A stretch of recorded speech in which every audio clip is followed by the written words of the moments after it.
Good evening, ladies and gentlemen. It is the incomparable. Nah, forget all that egotistic shit. Let's talk some boxing. All right. Let's go.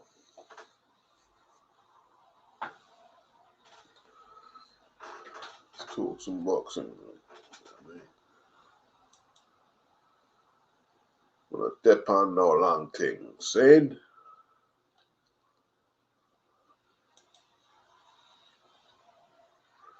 Yeah.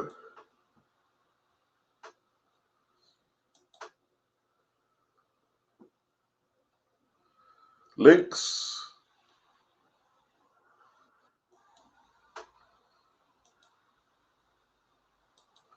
I don't know about links, people. You gotta be good people to get links. The Hideout. What's good? Phil Larkin. What's happening? Good evening. Good evening. Okay. Phil believes that Crawford batters Canelo, in his humble opinion. Well, it's a question that has people divided. Can he overcome the size difference? I think Canelo is naturally bigger. I mean, Crawford started at lightweight. Like, okay, Canelo started at welter. Crawford has longer arms. He doesn't have too long to acclimate to super mid. He's never. I mean, we've never really seen the guy fight at light middle. We've never even seen him fight at light middle, let alone middle, let alone 168. So it's a difficult one.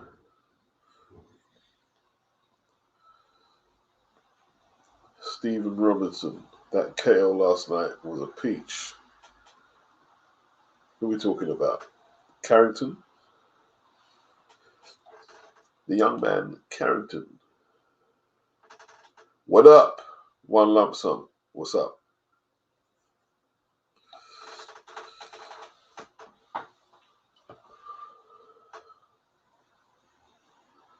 All right. People beefing on Twitter. Well, what would you expect? That's what they do, isn't it? That's what they do.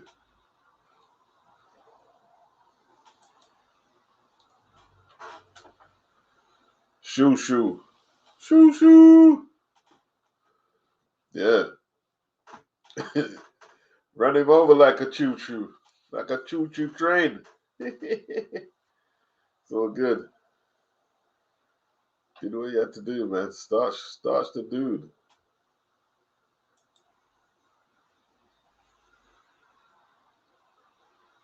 His name's made headlines this weekend. Definitely.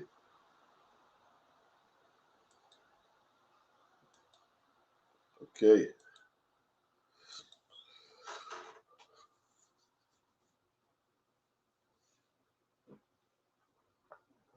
Oh, Shaqy Foster.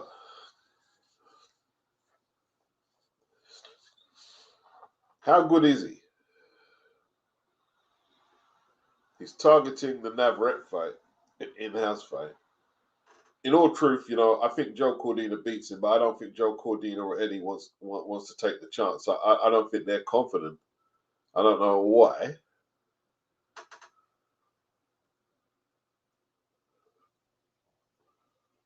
I don't think they're confident.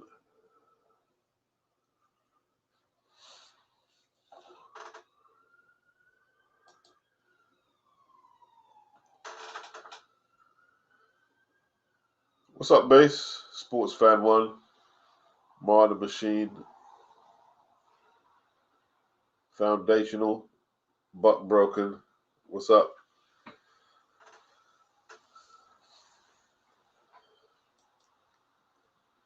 Yeah, it's a shame we're not going to get that Cordina Shaki Foster fight, man. It'd be a good fight.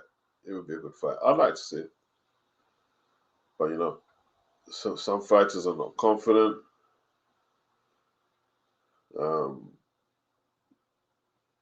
Sometimes the fans have got more confidence in fighters than they have perhaps in themselves. And he was talking about the fight. I'm not sure if he wants it. I don't think.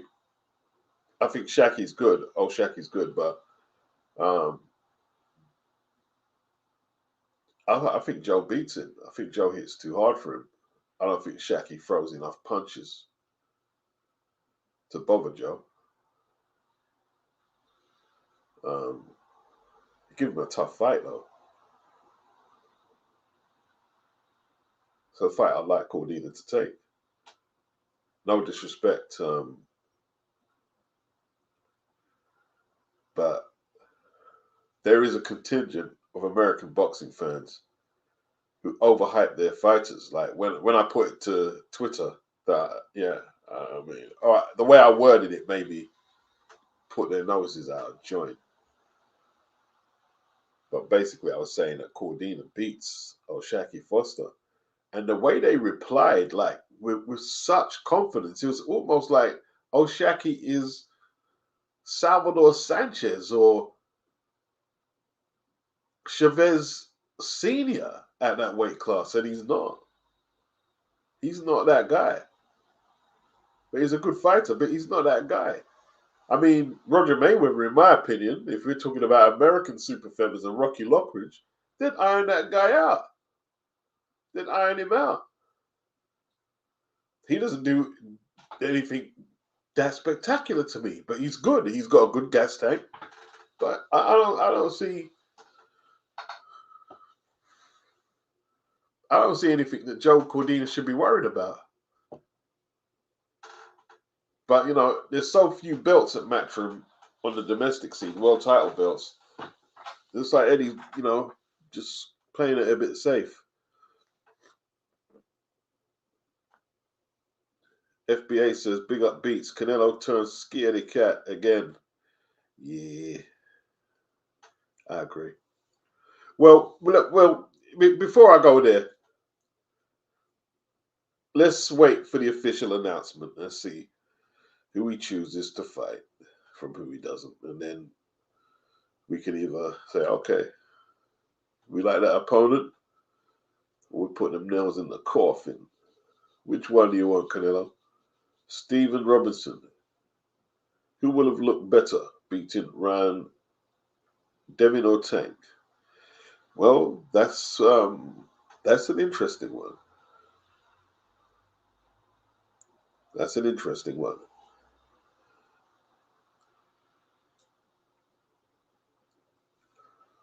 Uh, I don't see Devin having that much issues with Ryan actually, and I don't like feeling like that because sometimes it feels like I'm being lazy, not breaking down the fight. But they shared 6 decisions, 3 apiece in the Emmys. I think they were all decisions, but Devin has advanced beyond anything Ryan's produced as a pro. Them days, them amateur fights, you know, were what they were. Right now, Devin Haney is the superior fighter. You know, is what it is. But you know, it's a good scalp for Devin if he can get the scalp. It's a high profile fight, and boxing is a business as well. It is a sport. So he's got to do what he's got to do. If he's successful beating Ryan, I said, bro, Matthias is at Matchroom now. Yeah, that'd be a good route. I like that. I would like that fight. Let me see. Let me test you guys' knowledge. You know what I mean? Let me test you guys' knowledge. See if you can get this. If you're looking at the screen.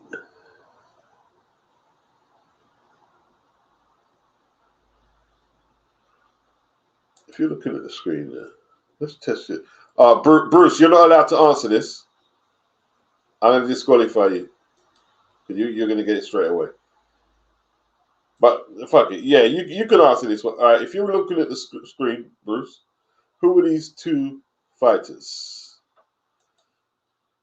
If anyone knows, let me know if you can get it.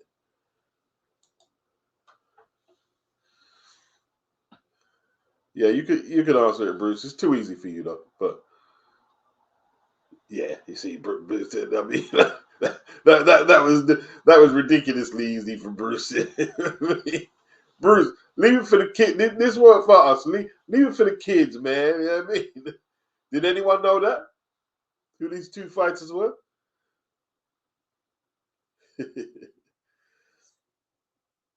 No, it's all good, Bruce. It's all good.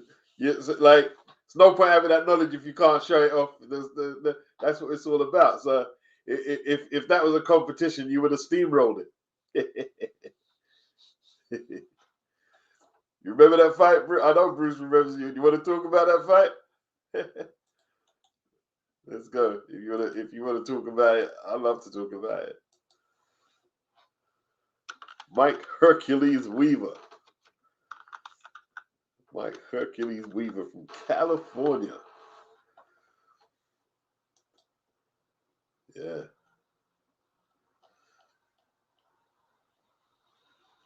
Yeah, man.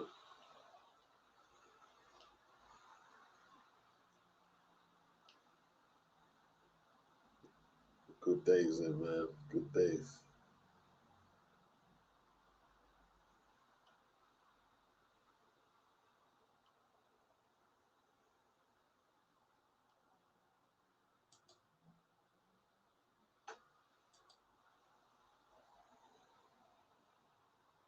Yeah, base got it.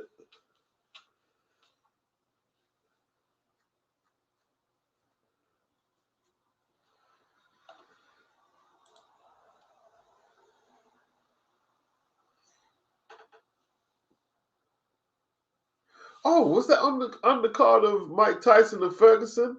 I didn't realize that. Right? You see that Mike Tyson Ferguson fight? That was Mike's ESPN debut. Yeah, that was Mike's ESPN debut. Like all his previous fights, Caton and Jacobs recorded themselves and cuss before he passed on. And they had their own fight library of Mike's fights. The only there's one fight that wasn't recorded. I can't remember the guys' names. There's one fight they didn't record, but all of his fights were recorded. And his first fight was against Ferguson on ESPN. And it was a great deal because they were the only ones like who were making highlight reels. They had see Jacobs. Jacobs was flipping. He was like phenomenal at his job, and Caton. They were phenomenal. They were making highlight reels. They recorded all of Mike's fights. So when they went to ESPN, they sold the fight catalogs that they had developed. You know what I mean? Yeah. And what happened in that fight was Jesse, like most of Mike's opponents, was reduced to holding to try and survive the distance. And the referee DQ'd him, and they changed the decision round. The New York Athletic State Commission, they changed it to a knockout to maintain Mike's knockout streak. Yes, that's what you call boxing history right there. Boxing history. Big up Bruce Gass. I like talking to Bruce. I like talking to Bass as well. I mean, they're good people, man. I mean, good people.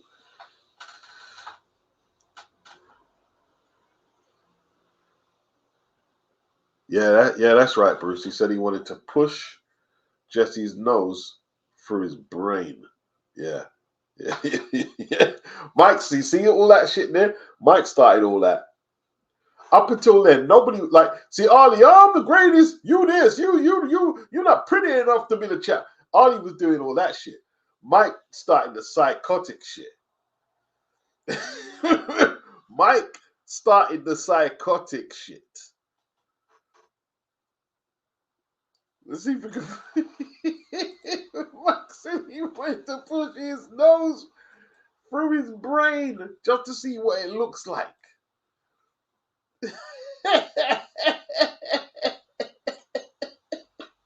Like, he is sick, man. Like, you're sick. You're sick, motherfucker. Oh, dear.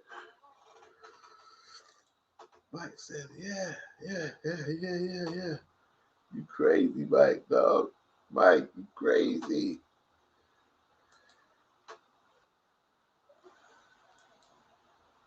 Wow. Mike was something else, man. Mike was something else. No, I can't find it. I was trying to get a post fight. I got the whole fight. Oh, all right, let's see. I got a whole build up. But I ain't got a post fight.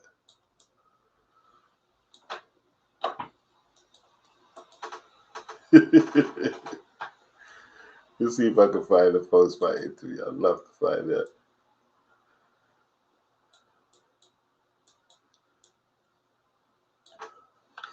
Drive his nose through his brain. Like it's sick, man.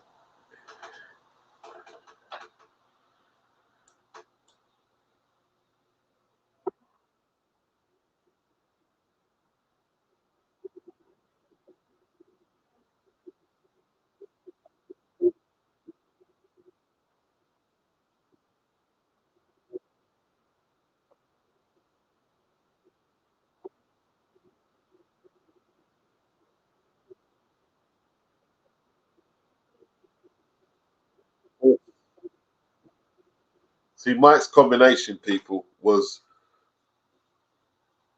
the right to the body and then the right to the head. And he could do it with either hand, couldn't he? He could do it with the left hand and with the right hand. And he caught Jesse with the body shot and then the uppercut to the head. And I think he broke his nose. Jesse went down, but he got back up, and after that he just held on. Mike said he wanted to. Yeah. Mike weren't no joke, man. Mike weren't no joke. Mike started that psychotic. You see when you see boxers talking really nasty, yeah, Mike. You know what I mean? Yeah, I am Mike, bro. You know what I mean? I am Mike is in the house. I am Mike How shit. many fighters have more balls than brains? You know, just fearless at the balls. They're not fearless, but they just got the balls to do it. Just gladiators. Yeah. I just always this fighting game, you can't be a tough guy. You're gonna get humbled being a tough guy in this box. You gotta be fine. Yeah. Fighters have more balls than brains. Yeah. See, the thing is, though, if you get too much brains, you get too sensitive to your predicament, and then it ruins your your spontaneity. So there's a balance there. You need brains, but too much brains kind of civilizes you.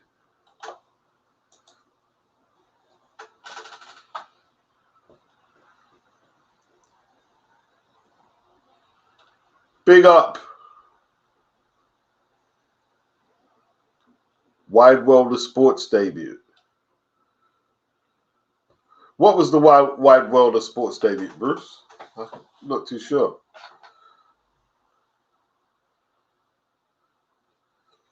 Yeah, I tell you what, right? You see when the people bring up fights and they say, oh, it was on that undercard and that undercard. I'm talking from the 80s. Sometimes I'm like, oh, I didn't know. And people are probably thinking, boy, Beats, you're supposed to be an encyclopedia. How come you didn't know that? You know why? Because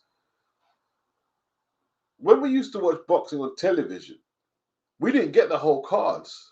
Often we didn't get the whole cards. So if I'm watching World of Sport in the 80s, yeah, they're going to show Weaver versus Williams. And unless I've read the magazine and I know the whole undercard, I'm thinking, oh, this was maybe a separate card or separate fight. I didn't even realize it was on the undercard. Maybe I read it back in the day, but I didn't realize that. Yeah, and Weaver was coming off the defeat to Pinkle and Thomas for the WBC title. And Williams was flying high off that close decision loss to Larry Holmes. And he was supposed to walk through Weaver. You know, Weaver was way up there in his 30s by this stage. And Williams, you know, was more or less the heir apparent to the throne. He gave Larry Holmes a very good fight. That was a great. I tell you what, right? That was one of the best contests heavyweight contests in terms of quality jabs. Both of them showed some brilliant jabs that night, man. I'm telling you, great fight. I used to love watching that fight, man. Carl the Truth Williams from, is it White Plains, New York? Larry Holmes from Pennsylvania. Yeah. Yeah. Larry was feeling his age by that stage there. You know what I mean? Because Tim Witherspoon gave him a tough fight shortly before that.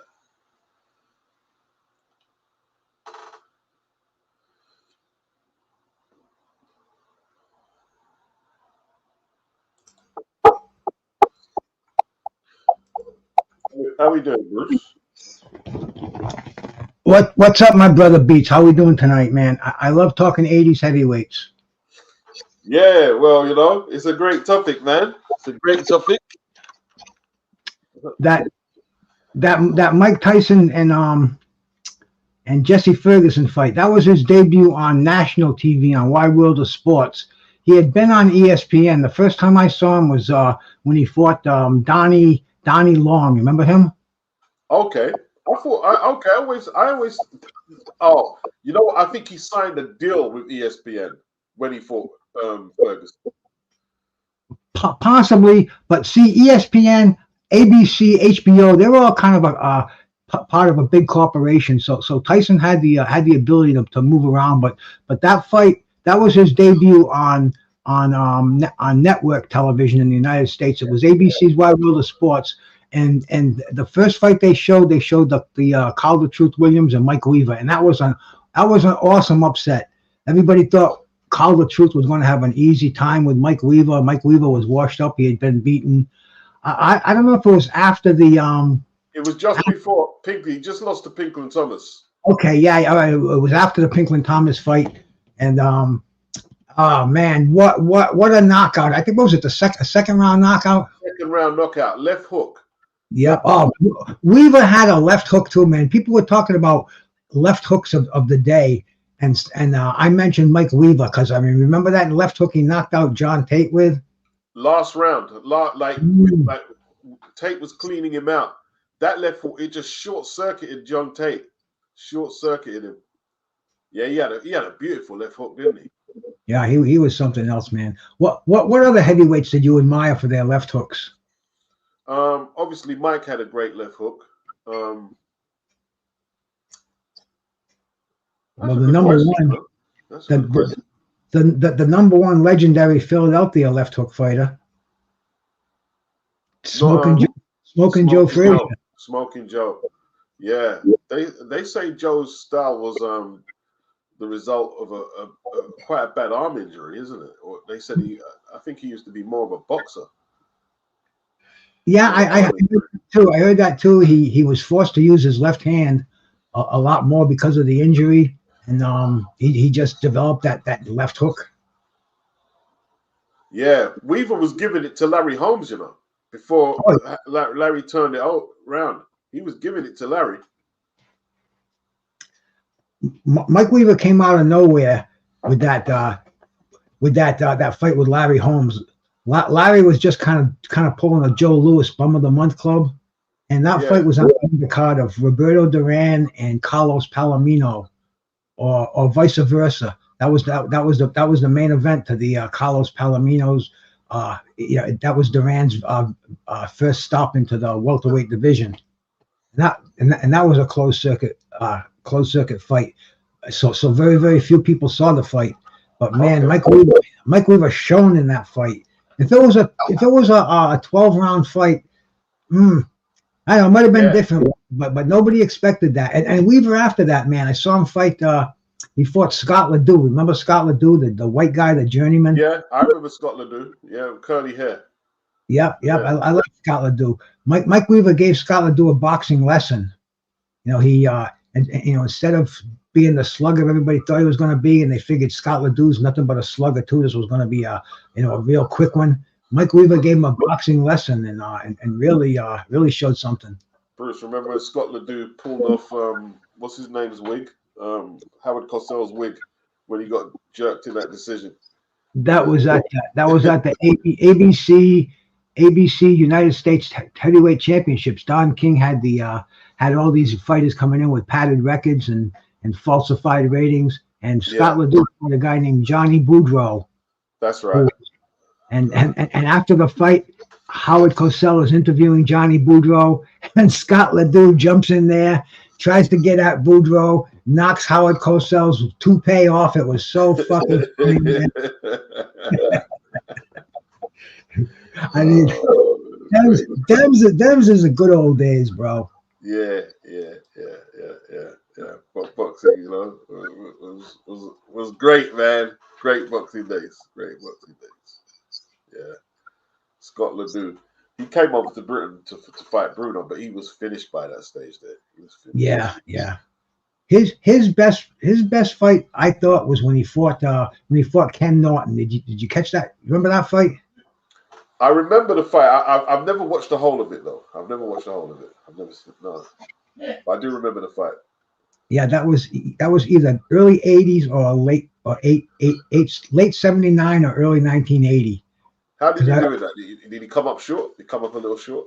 Oh it ended up as a draw, but Ken Norton was piecing up Ledoux for the first 8 rounds, and then Scott came out of nowhere, and he with those flailing freaking shots that he used to throw, those windmill punches, and he nailed Ken Norton, knocked him down, and between rounds, between the 9th and the 10th round, everybody thought that the fight was stopped. There was almost a riot in the ring, and they had ice. They were putting ice down Ken Norton's trunks.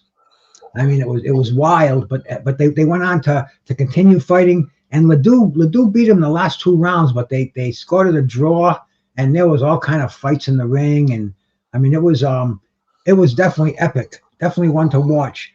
But after that fight, Ken Norton went in the ring against Jerry Cooney, another fabulous left hooker. Talking about left hooks. Yeah.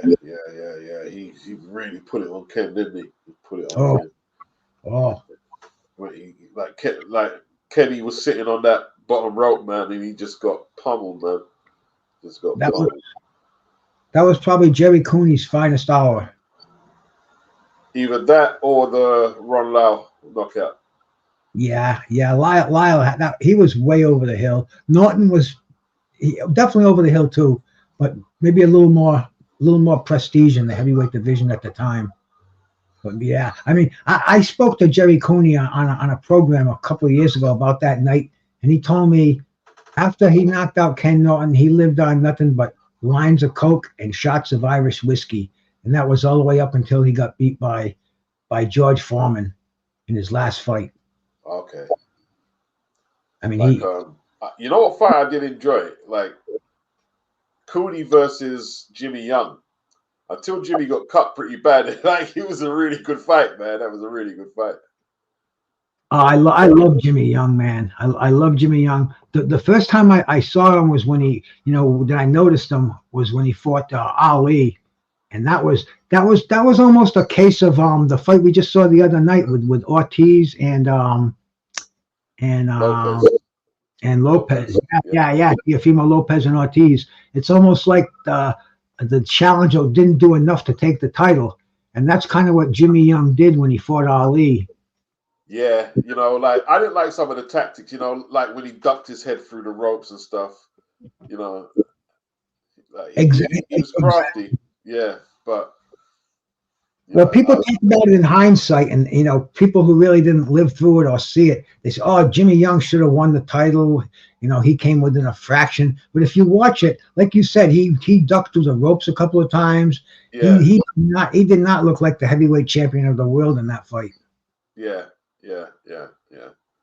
And like, if you were gonna beat Ali, like from 75 up to 80, you had to put it on Ali because there was no one else to flagship the sport. To Rayos, I don't recognize who you are, and I can't afford my hangout thing. If I don't recognize who you are, you can't get on from more.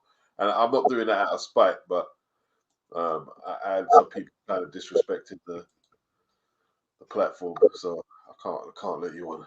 I can't let you on. Yeah. Jimmy Young, good fighter, flawed George Foreman in Puerto Rico, outboxed him, beautiful. That was a better performance than the Ali performance. That was a beautiful performance. Took everybody by shock. Everybody thought that George Foreman. It was him getting beat by Ali. The fans couldn't accept that. Never mind George Foreman. That was a fluke. It's almost like if they had fought again, George is just getting warmed up. He just had an off night. But man, Jimmy Young looked so good. Once the George gassed out around the 6th or 7th round, man, Jimmy Young just he found some offense that night, something that he didn't find in the Ali fight. But man, what a defensive wizard though Jimmy Young was, huh? Yeah. I was watching the documentary about Roy Williams today. I didn't realize Roy beat Jimmy as well. I think Roy beat Jimmy. One of my favorite fights is Roy Williams and Ernie Shavers. Oh, that's a classic, man. Mr. Doc showed me that fight, man. That's a classic. I watched that with Mr. Doc at one time. I think Mr. Doc is the one who turned me on to that one. Talk about an elevator fight. Yeah. Crazy. Like them slugfests back then, man. Them heavyweight, like they shortened careers, but that's what the weight class was about, man. Like Foreman, Lyle, Shavers, Williams, classic brawls, man. Yeah. Who was a guy that I liked, man. He had a sneaky and a devastating right hand. Ronaldo, Mr. Snipes. Yes, Mr. Snipes. Yes, very underrated. Nearly took the belt of Larry, didn't he? Oh, nearly, yeah, man. That was he was just brought in as a stay busy fight before the Cooney fight, and man, did he almost shock the world. Almost shocked the world, man. And they shouldn't have stopped it when they stopped it. That was unfair. I think Larry had his number towards it, but you're right though, man. That was a premature stoppage, and Mr. Snipes, he didn't like that either. I think he ended up getting a big cut on his wrist, taking his gloves off, trying to pull like a Scott Ledoux, jumping over Larry Holmes once again. Jumping over Howard Cosell once again. They stopped that prematurely, man. That was stopped premature. I mean, Larry was in worse trouble than what Ronaldo was. You know, he was in worse trouble. And they would put heavyweights in there like they put Ronaldo against Trevor Berbick, which I thought was entertaining as hell. He was in some good fights, man. Like, you know, he beat, but did he beat Berbick? Yeah, I think Snipes beat Berbick. Whatever it was a close fight. It was one of those HBOs that they would put on. And another guy that was in there a lot was the South African man, Harry Coetzee. Oh yeah, he beat Coetzee. Yeah. Good. He was good, man. Coetzee was good. He especially in that draw with Pinklon Thomas, he was underrated actually. He was underrated. Yeah, that draw with Pinklon Thomas, that was a war. Yeah. That was a war, man. That was a war. I always liked Pinklon Thomas too, man. I could relate to the guy. I did an interview with Pinklon, man. And the quality wasn't the best. I was a bit pissed off, but it was great to talk to him, man. I found out a lot of information that that was previously never released. Apparently, he was supposed to fight Larry for that vacant IBF title, but they ended up giving it to Larry. Like that, he was WBC champion, but they were supposed to fight for both belts, like the IBF and the WBC. Yeah. Yeah, I wanted to talk to Pinkless. You know, I know some of the people that know him right now, but his wife's doing all his affairs, and she wants money for an interview. Oh. So, and I don't do that. No. But I used to like Pinkless, man. Great jab, man. He had a great jab. You know. Yeah. Oh yeah, man. Pinklon was something else. You know what I never understood is how he lost that belt to Trevor Berbick. Like he started to fight so well against Berbick, and then he just stopped working. I asked him that like when I interviewed him because I said, what happened in that fight? You just switched off, and he didn't really. I don't think he wanted to go into what happened. He just switched off because he wasn't supposed to lose to Trevor Berbick that night, man. No. I mean, he had some huge fights after that, but he would have made a lot more if he had beaten Trevor Berbick and retained that title. Now, he would have been Tyson's first. Tyson would have been Tyson's first victim. Yeah. Well, he got his shot eventually at Tyson. He started well, man, but Tyson like put the beating on him. Was it 7th or 8th? That combination that finished him, man. It was 6 or 7, 8 punch combination. I think Tyson even said himself he's never hitting anybody harder in his life. It was just brutal.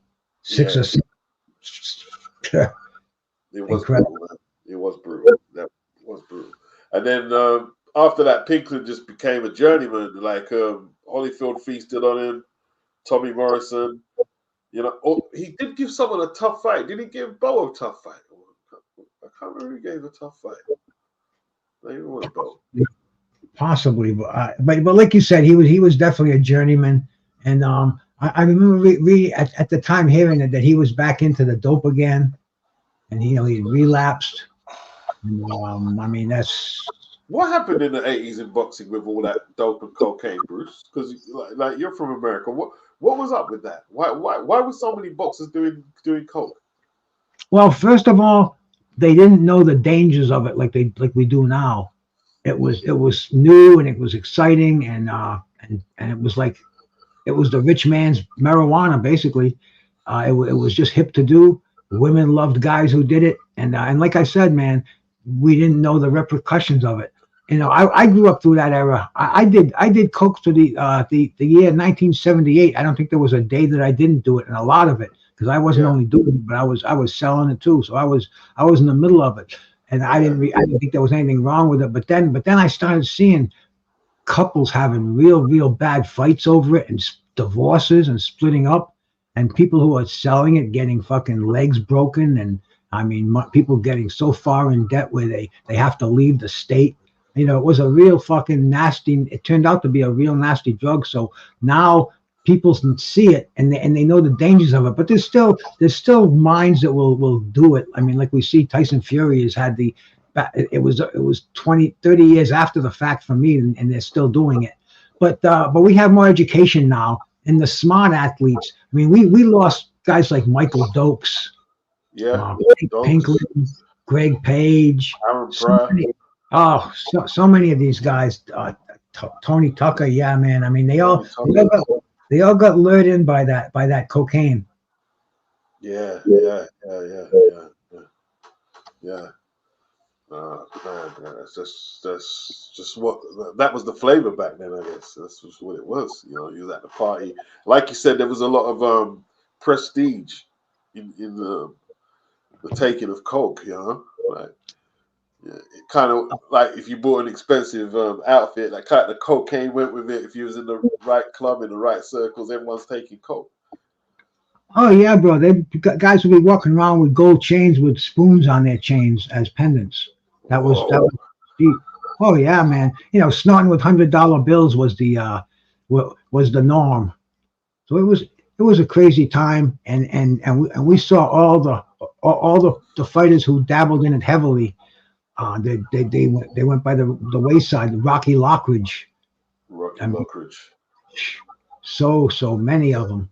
Tony Tubbs, he dabbled in it, you know. And, Yeah. and then there were the crazy ones like Mike Tyson, who just had like pot animal in their body where they could survive that and still go on to be superior athletes. Yeah. That's Yeah. crazy though, isn't it? Like that just shows like yeah, Mike was up to a lot of stuff, man. Mm. And obviously the testing wasn't as stringent and a lot of them weren't getting busted. Exactly. And they didn't know the consequences. They didn't realize the damage it does on your body in the long term. And you don't realize that you're not as good in the ring because everybody sees it except you. You know, and like you said, that the testing wasn't stringent, so you could get away with it during the week, and on fight night, just put it away. And you know, it was a nasty fucking sin on boxing for sure, man. The 80s and the 90s, the cocaine, especially the 80s, man. It definitely wiped out some real good talent. I mean, Hector Camacho, man, when he was at junior lightweight, he was such a great fighter, but Hey, Beats, I talked to Hector Camacho's son, Hector Camacho Jr. yesterday. I had him on my show. yeah, you did, yeah. And he talked about it. You know, he talked about it with his dad, how it was crazy, and even in his own life, you know, in that inner city. I mean, it's the way out of poverty, and you know, you can feel like a Rockefeller or a Kennedy for that night. So the lure is there, and it's real tough. It takes a strong person to rise above that.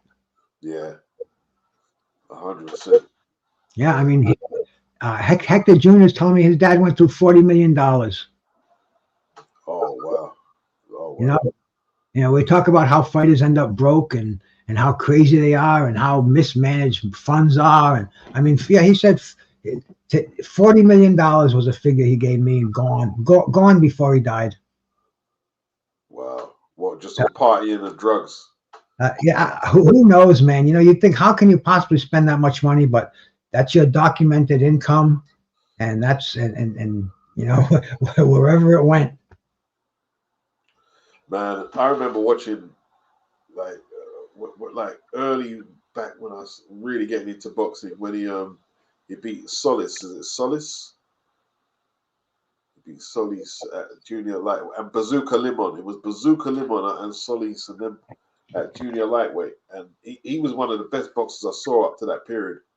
He was just quick, man, lightning quick, and he was aggressive as well. A lot of people think that he was very defensive, and he was, but when he was at junior lightweight,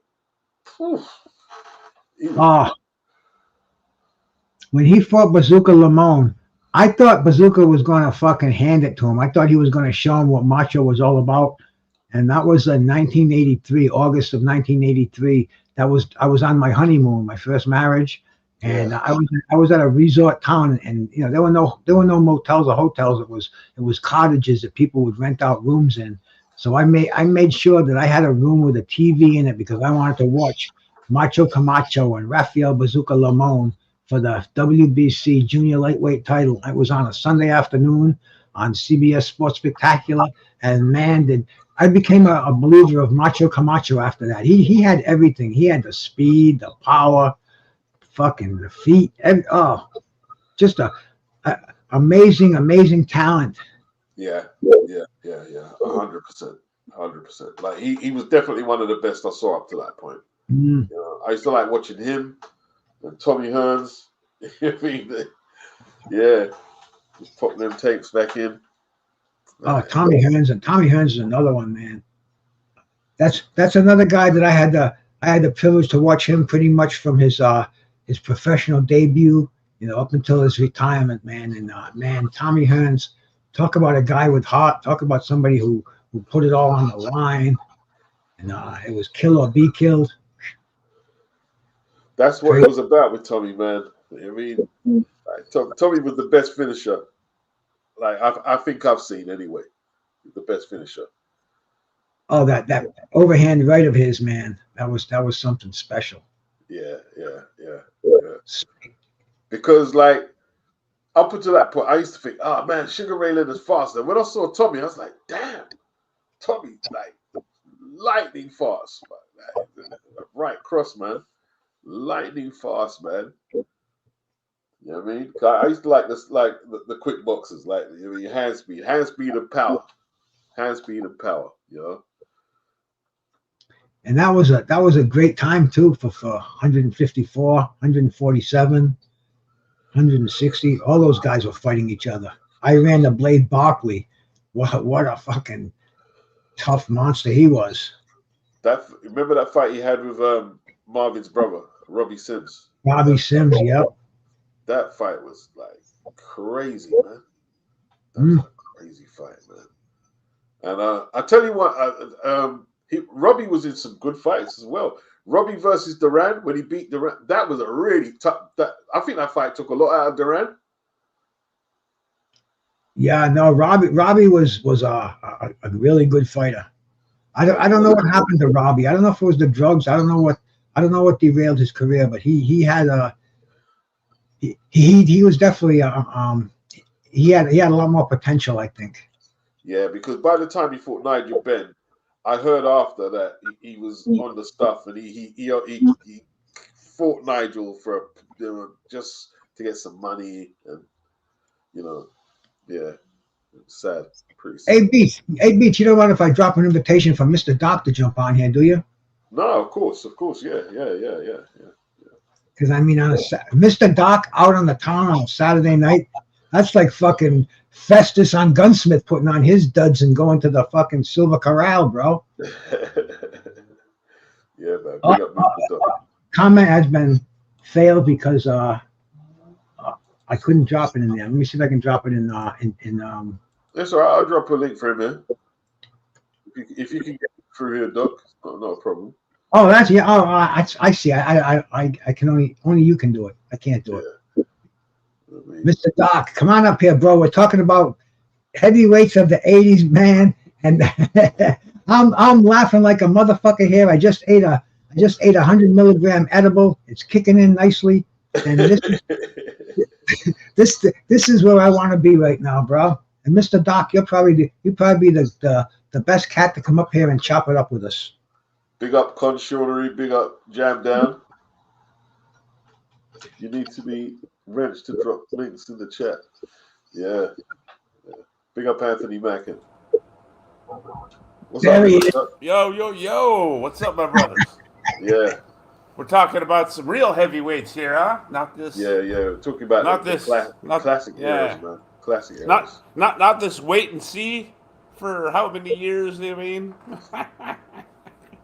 Classic eras, Yeah. Like, when you think about, like, Larry Holmes, he held the belt 7 years, but he was never undisputed champion, but he was lineal champion, and what it was, right? Nobody could hold that WBA title long enough, so they could build up a fight, so they could unify the straps. So yeah, Even let's go there. Let's start there. The WBA lineage, okay? So the WBA gets Muhammad Ali wins the WBA back from Leon Spinks, right? that's right. All right, but just prior to that, because of an edict by the WBC, Leon Spinks was stripped because it was either, to put it in modern terms, I'm not saying this justifies it, but this is just how it broke down. It was either fight Ali in a packed out Superdome in Louisiana, right, for however back then probably a couple $1,000,000, or Yeah. fight his mandatory Ken Norton, right, for 500,000. Bob Arum in the house, baby. That was Bob Arum's offer. If I recall correctly, it was Bob Arum that was trying to set it up. It was either Bob was on one side he was either on the Superdome side or on the Norton side, and then of course Don was on the other. You get the picture though, right? Yep. It was a no-brainer. So that's where the fracture first happens, right? Leon, when he beats Ali, is undisputed, but then he gets that fork in the road: either rematch Ali for the big money, right, or fight Norton for peanuts, and probably get his ass whooped. For being honest. Okay, so the WBA decides to have a tournament because Ali retires. You got Knutze, they got the two South African guys, right? John Tate and Leon Spinks. Bionic Fist wipes out Leon Spinks in one of the most spectacular knockouts you'll ever see. John Tate beats the other fella, and then you have Bionic Fist against John Tate. John Tate wins. There's your new WBA champion. Right up until he runs into Hercules. What's my man's name? Hercules Mike Williams. That's right. Mike Weaver. Mike Weaver. Hercules Mike Weaver is getting his ass whooped. Correct me if I'm wrong, Beats. For all of 15-something rounds, and then what is it? Left hook out of nowhere. We were just talking about the amazing left hook power of Mike Weaver before you came on. Dude, Weaver was a serious dude. People they don't understand some of these. They look at the records and they don't understand some of these guys like Mike Weaver, Jimmy Young. They learned on the job, and so and you'll find that most of their defeats are early on. Especially like Mike Weaver's a great example of this, right? He learned on the job and became a champion, and once he was at the point where he was beating guys like Tate and so on, he was a serious contender. He was a serious contender. And he was a serious specimen. I'd put him in the ring with just about anybody today. And not saying he'd win, but I wouldn't be worried about him, you know what I mean? No, of course not. He handled himself okay. Yeah. So okay, then Weaver gets his hands on it. I believe he has one successful defense in a fight that against James Quick Tillis. Coetzee. Yeah. Coetzee and Tillis. But yeah, he beats Coetzee. He beats does he? Okay, he gets so he has two defenses. See this? Which is we're going back to your point, Beats. So two defenses was quite a bit in this year for the WBA title. So and here's the thing, Doc, right? Yeah. And Holmes beat him for the WBC title. See, a lot of the people who held the WBA title, Holmes beat them for when he was defending the WBC. Yeah, and Holmes did not want to fight the South African when he was the WBA title because of the apartheid and the black and white thing. Well, and also he didn't want to fight Mike Weaver again either because I think he thought Weaver would be too much to take in a rematch. So Larry Holmes, we got to give him a little bit of rope, man. He, as far as being undisputed champion, he had chances to it, but he kind of ducked. He kind of ducked a few of the opportunities if you think about it. I think Larry. Let's get one thing straight, right? In his time, there wasn't, at least in my neighborhood, there wasn't no art. If you asked who was the man at heavyweight, it was fucking Larry Holmes. There wasn't any, right? There was no. Can we agree there? No. One word: Larry Holmes, heavyweight champion. Yeah. Okay. So the early 80s, no question. Yep. And there's no questioning the man's. To me, the man's a time machine talent. Meaning, that guy's going to work in any era. I promise you. With that damn jab of his, he's going to be a problem, a serious problem, no matter what era backwards or forwards you want to send him in. However, there's some truth to what you say, Bruce. For one, you got to understand Larry. Larry had he didn't get his opportunity until very late in his career. It was like his late 20s, I think, before he got his first title fight, right? Right. Whereas the guy he was a sparring partner for, he was what, 22 when he fought Sonny Liston? Larry Holmes around 22, 23, yeah. Right. And Larry was about 27, 28, if I recall correctly, when he fought Kenny Norton. So you know what I mean? He already was like in a position of like, you know, he knew from being around the game that he only had a short window, right? Because he'd spent the first 5 years being a sparring partner. Yeah, yeah. You know, and he had to overcome. Let's not forget, he had to overcome, for lack of a better term, the humiliation of the Olympic trials. Let's not forget that. This is prime time. Against Bobic. Yeah, Bobic. Yeah. Chase him out of the ring. Yeah. Yeah, they didn't think that was. And he got branded at that point. They thought he didn't have the legs to be, you know, what he became. So Larry, there's a reason Larry had a chip on his shoulder, I guess is what I'm trying to get at, right?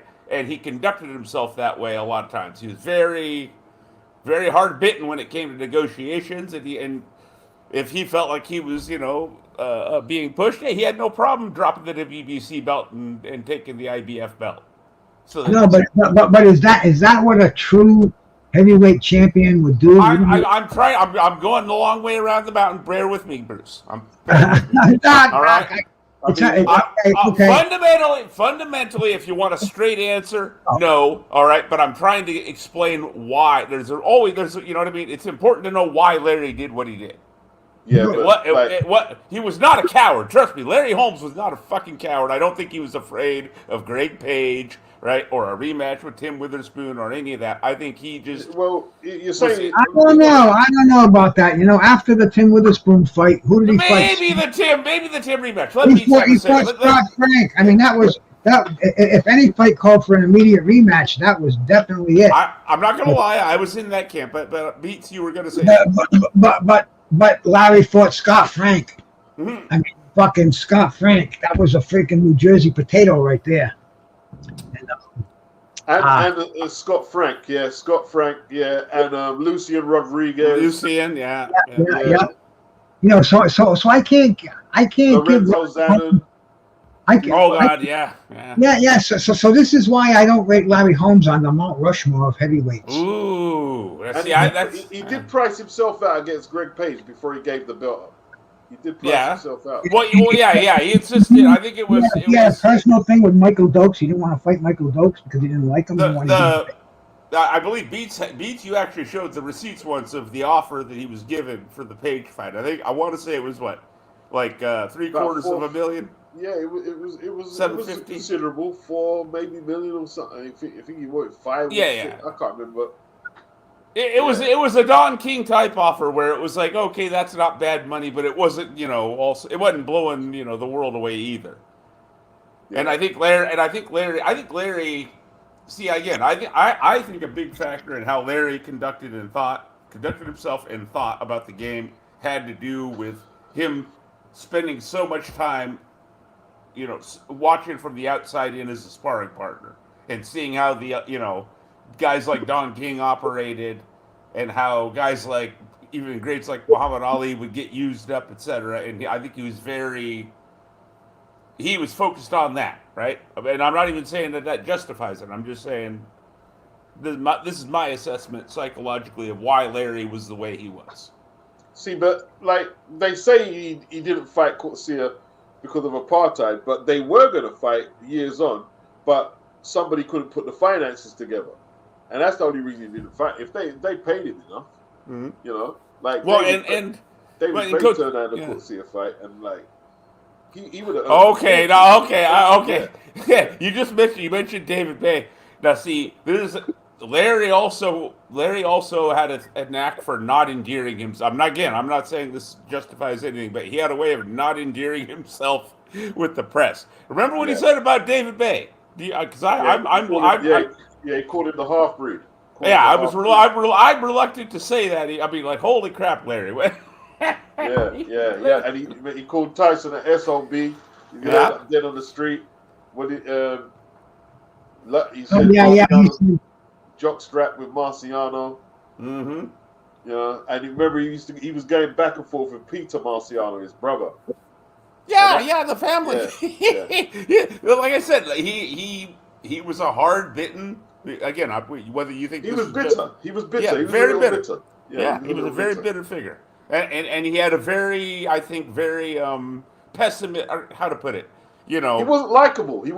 yeah, no, I know, and he had a very pessimistic view, I think, of the boxing in general. Even though you know what I mean, he was very pessimistic about everybody.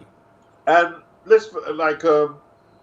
he was skillful, but he was responsible for Howard Cosell walking out of the job after the Randall Tex fight. Remember, because it was one of the worst houses, in American history for a heavyweight fight back then. Like, I mean, honestly, you can just find screenshots of the minimal crowd at the Houston Astrodome, which was at the time one of the premier venues, the Astrodome, and it was terrible. It was terrible. I mean, I think Cosell was a little hard on him in that. Now, see, Cosell gets a reputation for being hard on Larry. He was hard on Larry that night, but if you really, really listen to all the interviews prior to that, I don't think he had a. I think he was fair to Larry. But as a fan, the I always liked Larry, but where people kind of started to turn on him a little was going back to what Bruce said was, and I'm talking, we didn't have the insight back then like we do now. We just saw the fights, but where people started to turn on him was after the Witherspoon fight, and not giving Witherspoon, specifically not giving him a rematch, because that was everybody I knew that knew boxing wanted to see that fight again. Yeah, definitely. And he cried a little too much after he lost to Spinks, didn't he? He really They took it from me. I remember his exact words. They took it from me. I thought he beat Spinks, but it was close. It was close. Because when I watch it now, I'm like, boy, man, this is close, man. It's one of those ones, to me, it's one of those ones where he gave the judges an excuse to take it from him. And especially the rematch, because that's the one where I thought Larry Holmes won that. That's where I think they stiffed him. Yeah, the rematch, I really think they stiffed him. The first one, I got to give. Sorry, I got to give. Time, yeah. Doctor. Yes, sir. I'll let you go. Let me finish before I forget, bro. This old man, he forgets his thoughts if he doesn't keep them going. What I was saying was that was between fights. Larry made those remarks after the first fight, so they had that fresh on their minds. He said the judges were drunk. They were blind. Larry couldn't carry, Marciano couldn't carry my jockstrap. So the second fight, the first fight, there weren't a lot of ill feelings, but the second fight, everybody hated Larry. And they weren't doing that fight unless he knocked out Michael Spinks. And it was because, in fact, it looked like he kind of did knock out Michael Spinks, remember? He wobbled him, because he was landing the right. In the first fight, he couldn't land the right hand. In the second fight, he landed the right hand. He had him out on his feet, man. Yes. That right hand over the top, on the top of Mike's head. Yep. Had him out on his feet. And let's, by the way, let's not for nothing. I mean, dude, Michael Spinks was a goddamn, forgive my verbiage, a gangster, dude. He was horrible to fight, man. And so good, though. It's so talented, Beats. Yeah. He was so awkward to fight, man. So awkward. Like, he'd land them punches from angles no other could throw from. Oh, yeah, he looked like he should fall off balance on his own, but he'd somehow keep it moving. And you couldn't keep up with the weird angles the guy would come up with. Yeah. But I'll tell you what, Larry Holmes, Michael Spinks, that is, say what you want, again, good, bad, or indifferent, that is some classic matchmaking by whoever put that together at the time they put it together. They knew what they were, you know what I mean? Those people that put that fight together knew that, you know, like you say it all the time, Beats, timing in boxing is everything, right? Did Larry need that fight to equal Marciano's record? Yes, exactly. They set this, that's what I'm saying. It's the matchmaking, if you look at it from the big picture, oh, wow, whoever put that together really was brilliant. They were really brilliant. Because that was the perfect time for a guy like Michael Spinks to fight, you get what I mean, to fight Larry Holmes at that stage of Larry's career.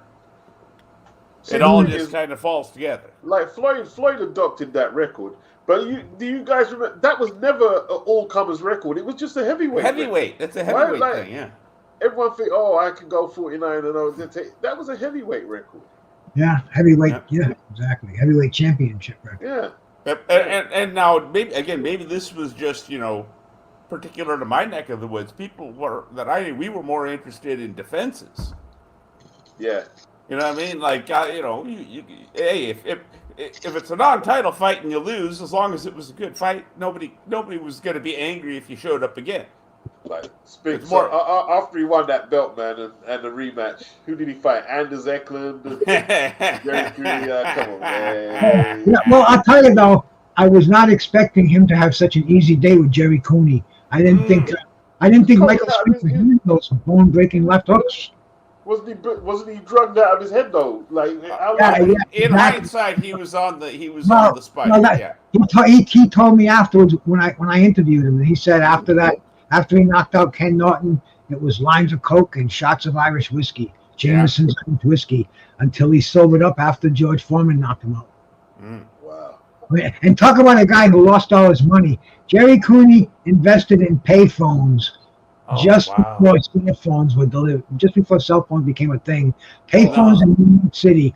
I mean, I'm sure you couldn't even find a trace of one today, but they were all over the place, man. Jerry Cooney's payphones and man. Oh no. All the Larry Holmes money went bye-bye. Not to mention the relatives and friends that want to open up restaurants and car dealerships and everything else with Jerry. Funny enough, Larry and him later on, after they were both retired, they put together a rehab program of some sort. I can't remember the exact name of it, but they put together some kind of drug rehabilitation thing. Him and Larry. When you think about it, they earned $20 million a piece. That was a fortune back then. Oh, and now they're 82. speaking of matchmaking and the promoters, right? That was like we've talked about that before. It was King and what's my name, Rappaport, right? Yeah, they kept trying to push this racial angle and trying to get. They tried to Dennis Rappaport and Don. Yep. Yeah. They tried to get Jerry Cooney to use the N-word, like literally instructed him. They instructed him. Think about that, Beats. Yeah. During a press conference, they're like, "Oh yeah, go ahead in there and drop it in." Determined to sell it, man. Determined to sell it. I know, man. Jerry, for better or worse, was bewildered, I guess, by all this. It did not comply. Yeah. They clever to do that. Right. Well, and this all I came around full circle. Like Larry, I think even later said he never had. It wasn't Larry. It wasn't Jerry that he was upset with. Right during the fight, he was more angry with Rappaport and Don King because he knew how the game worked. Yeah. I mean, King and Rappaport, like, they just didn't give a shit. They just saw the money. Oh God, just complete pure capitalistic, indifferent. Absolutely, yeah. But I talk to Tim Witherspoon all the time, and he told me the best guy that he ever had managing him was Dennis Rappaport. Really? He said, yeah. I mean, I could call him up right now and he'd tell us. No, I believe you. I'm curious now. Expand if you can. What did he say about that? That's interesting. No, he just shit, man. Took care of him on the business side of things. In other words, I'm guessing. He just said that Dennis was the man. He just said Dennis took care of him financially, made sure that he was paid up front. I mean, just a.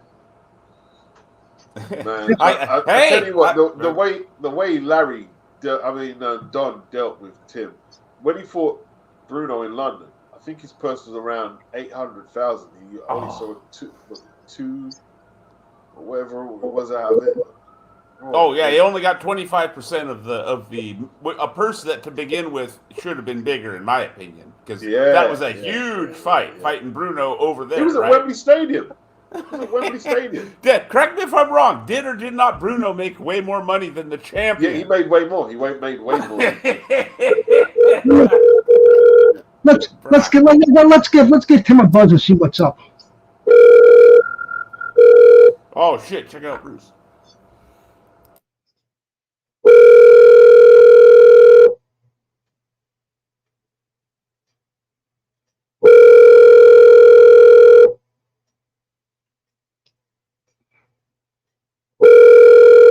I probably doesn't recognize the number because it's my Google number. Oh, okay. Please leave your message for Timmy Whitney's phone. Hey Timmy, it's Bruce Gass. Call me back at this number if you got a second. Okay, well. Nice one, Bruce. Nice one. Bruce with the connections, man. Yeah, they treated Tim horribly. Like, you know, he had all them money issues on his mind. Then he went into the rematch with Bone Crusher Smith in the unification tournament, and he outpointed Bone Crusher easily previously. Right. So you know what happened in the rematch. Man. I've always heard. I've heard out of his own mouth. Now, granted, I'm not in one of your interviews, Bruce, but way before you started talking with him, there was video footage of him on YouTube. I'm not in some context or another claiming or saying that he took a dive in the second fight, and he laid out basically the same logic as you beats. He's like, "Come on, man, that guy was basic, a late comer to the sport." I outpointed him easily the first time. What do you think happened? So again, I don't know the truth because I'm not a mind reader, but that is something I've heard. He's told me that story so many times, and it's always word for word, same thing. He wanted out of that fight. Don King was not going to let him out of the contract. It was a three knockdown rule. Everybody in his camp knew it, and I mean, he admits it. He took the dive, which is like so rare where a fighter is going to actually admit that in a heavyweight championship fight. And wow. So it was to get out of the. So basically, it was to get out of that last fight with Don. I'm if I recall correctly, yes. Oh, because he had, like you said, the however many fight contract. You get out of you get out of your deal with Don, but he never fought for the title again. He never had a huge fight after that. You know what I mean? Because Don controlled the whole division. And I guarantee in hindsight, this is easy to say in hindsight, but I think it's probably true, Beats. In hindsight, I guarantee you there was insiders that knew what Tim did, and they spread the word that you can't trust Tim. You know what I mean? That's what guys like Don King are going to do, right? They're not going to just not give you fights. They're going to tell everybody they know not to give you fights. Yeah. If Don or Bob Arum, especially that, put the word out on you, you're finished. Exactly. And it was the same out in UK. If Nicky Duff and the cartel put the word out on you, you were finished. Mm-hmm.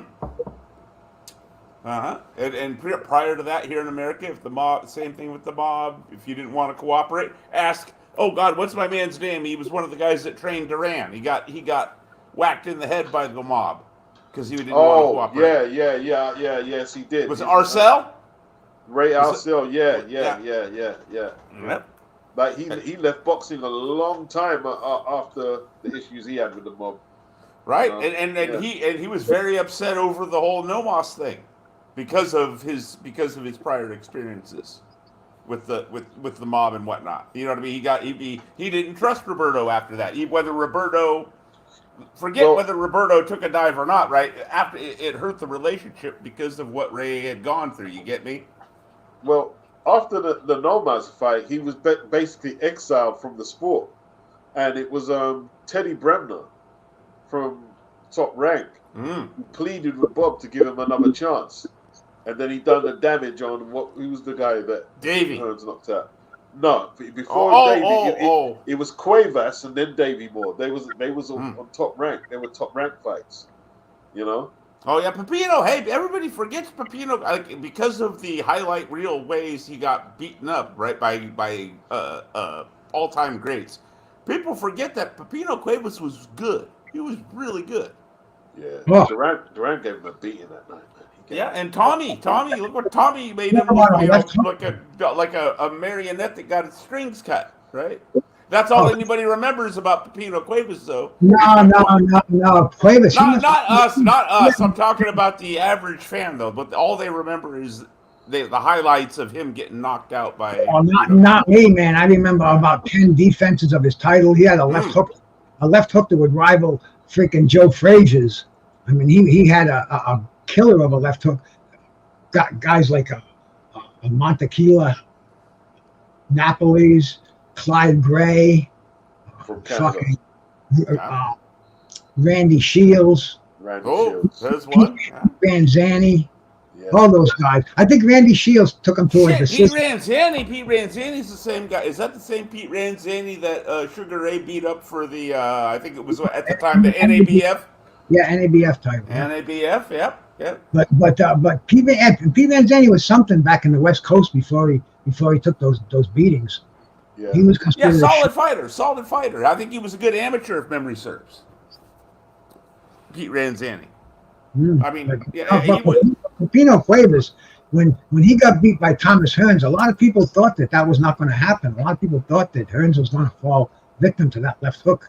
And man, did Thomas Hearns, I mean, like you said, he had him dancing like a puppet on a string in that fight.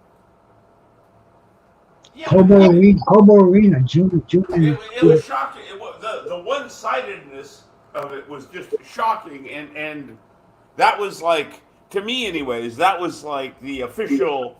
If you didn't already know about Tommy Hearns, that night everybody found out about Tommy Hearns and went, oh, holy shit, this motherfucker, dude. I mean, seriously, am I wrong? That was, to me, you know. Are you kidding? It looked like he shot him. It looked like he took the dog out in the backyard and put a bullet in. Old Yeller. It was Old Yeller, bro. Yeah, it was terrible. I mean, he went down hard. Well, and Tommy was frightening. You immediately, like, I mean, even back then, people were going, hey, how the hell does he make 147? And this is same day weigh-ins. Yeah. Tommy was a monster, dude. Tommy was a monster. Give me like I always tell these modern fans, I don't care how old it makes me sound. Give me Tommy Hearns with the extra day that they have now to rehydrate at 147. Oh my gosh. Oh yeah. Give me that against any of your boys. You could knock out about 5 of them in a day, man. Top guys. like a guy like Keith Thurman is food. He's food. Yeah. He's food for Tommy. And I don't mean disrespect by that, okay? It's just no, it's just the truth, though. It's just the truth. It's just the truth. You know, I never thought about that. Tommy Hearns with the rehydration clause. Oh yeah, where he gets the extra day because he was doing same day weigh-ins when he fought Sugar Ray Leonard, for example. Give him the extra day to rehydrate. Oh.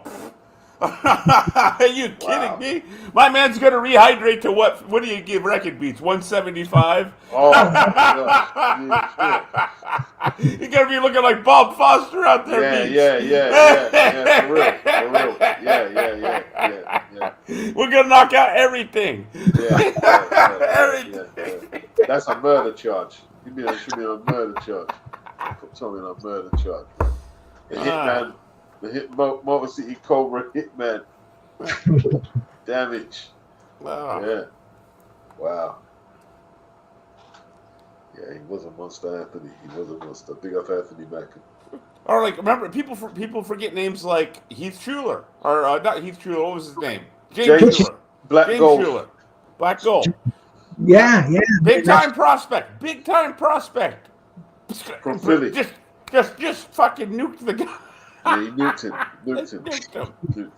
Out of here. Fucking Roberto Duran. The great Roberto Duran. The guy. Hey, Ray couldn't knock him out. Hell, Ray couldn't even buzz him. And Ray could punch like nobody's business. He just deletes Roberto Duran like it's nothing. Beats. Like just nothing, deletes man. him. Sounds like a rifle shot. You know what's scary about that, right?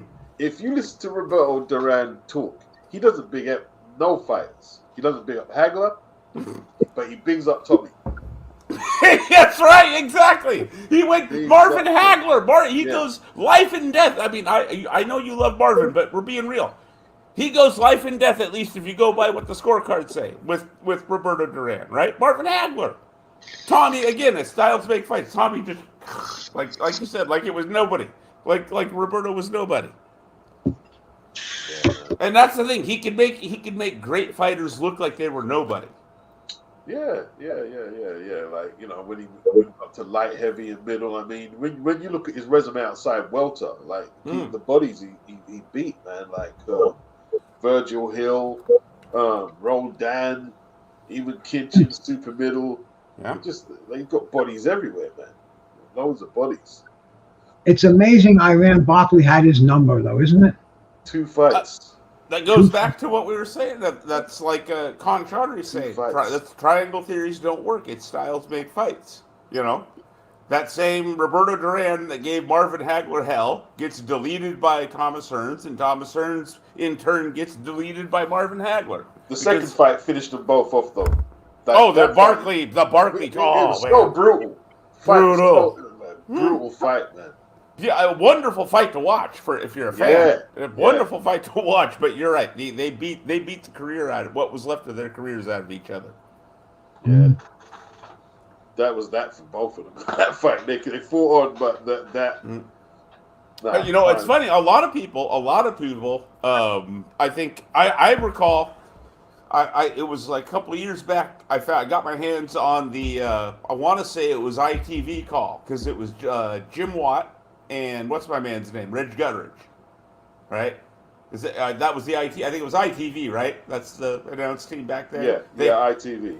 All right, I got that version of the first where Barkley knocks Tommy Hearns out brutally, and if I recall correctly, Jim Watt flat out says, you know, right after the conclusion, he thinks Tommy ought to retire. So people were writing him off, and then he went on, and that was at what, middleweight? 160, right? And then he went on to do he went on afterwards to do win titles at 168, 175, etc. And like you said, they years later fought again at 175. Tommy was, look, man, Tommy was a special, and I don't throw that word around. He was Barkley special himself talent. was a freeweight champion. I think people neglect that. Barkley was a freeweight champion. That's another guy that learned on the job. See? Yeah. Learned on the job. Look what that Michael. People forget Michael Olajide was supposed to win that fight beats. Yes, he wasn't supposed to get like slapped around. And let me tell. I told a few people this as well. I said, you go watch that Michael Nunn fight, and it's a controversial decision. Oh yeah, that's a Barkley versus Michael Nunn was controversial. I think it's a great fight. I think that's like a class. I can be a bit like.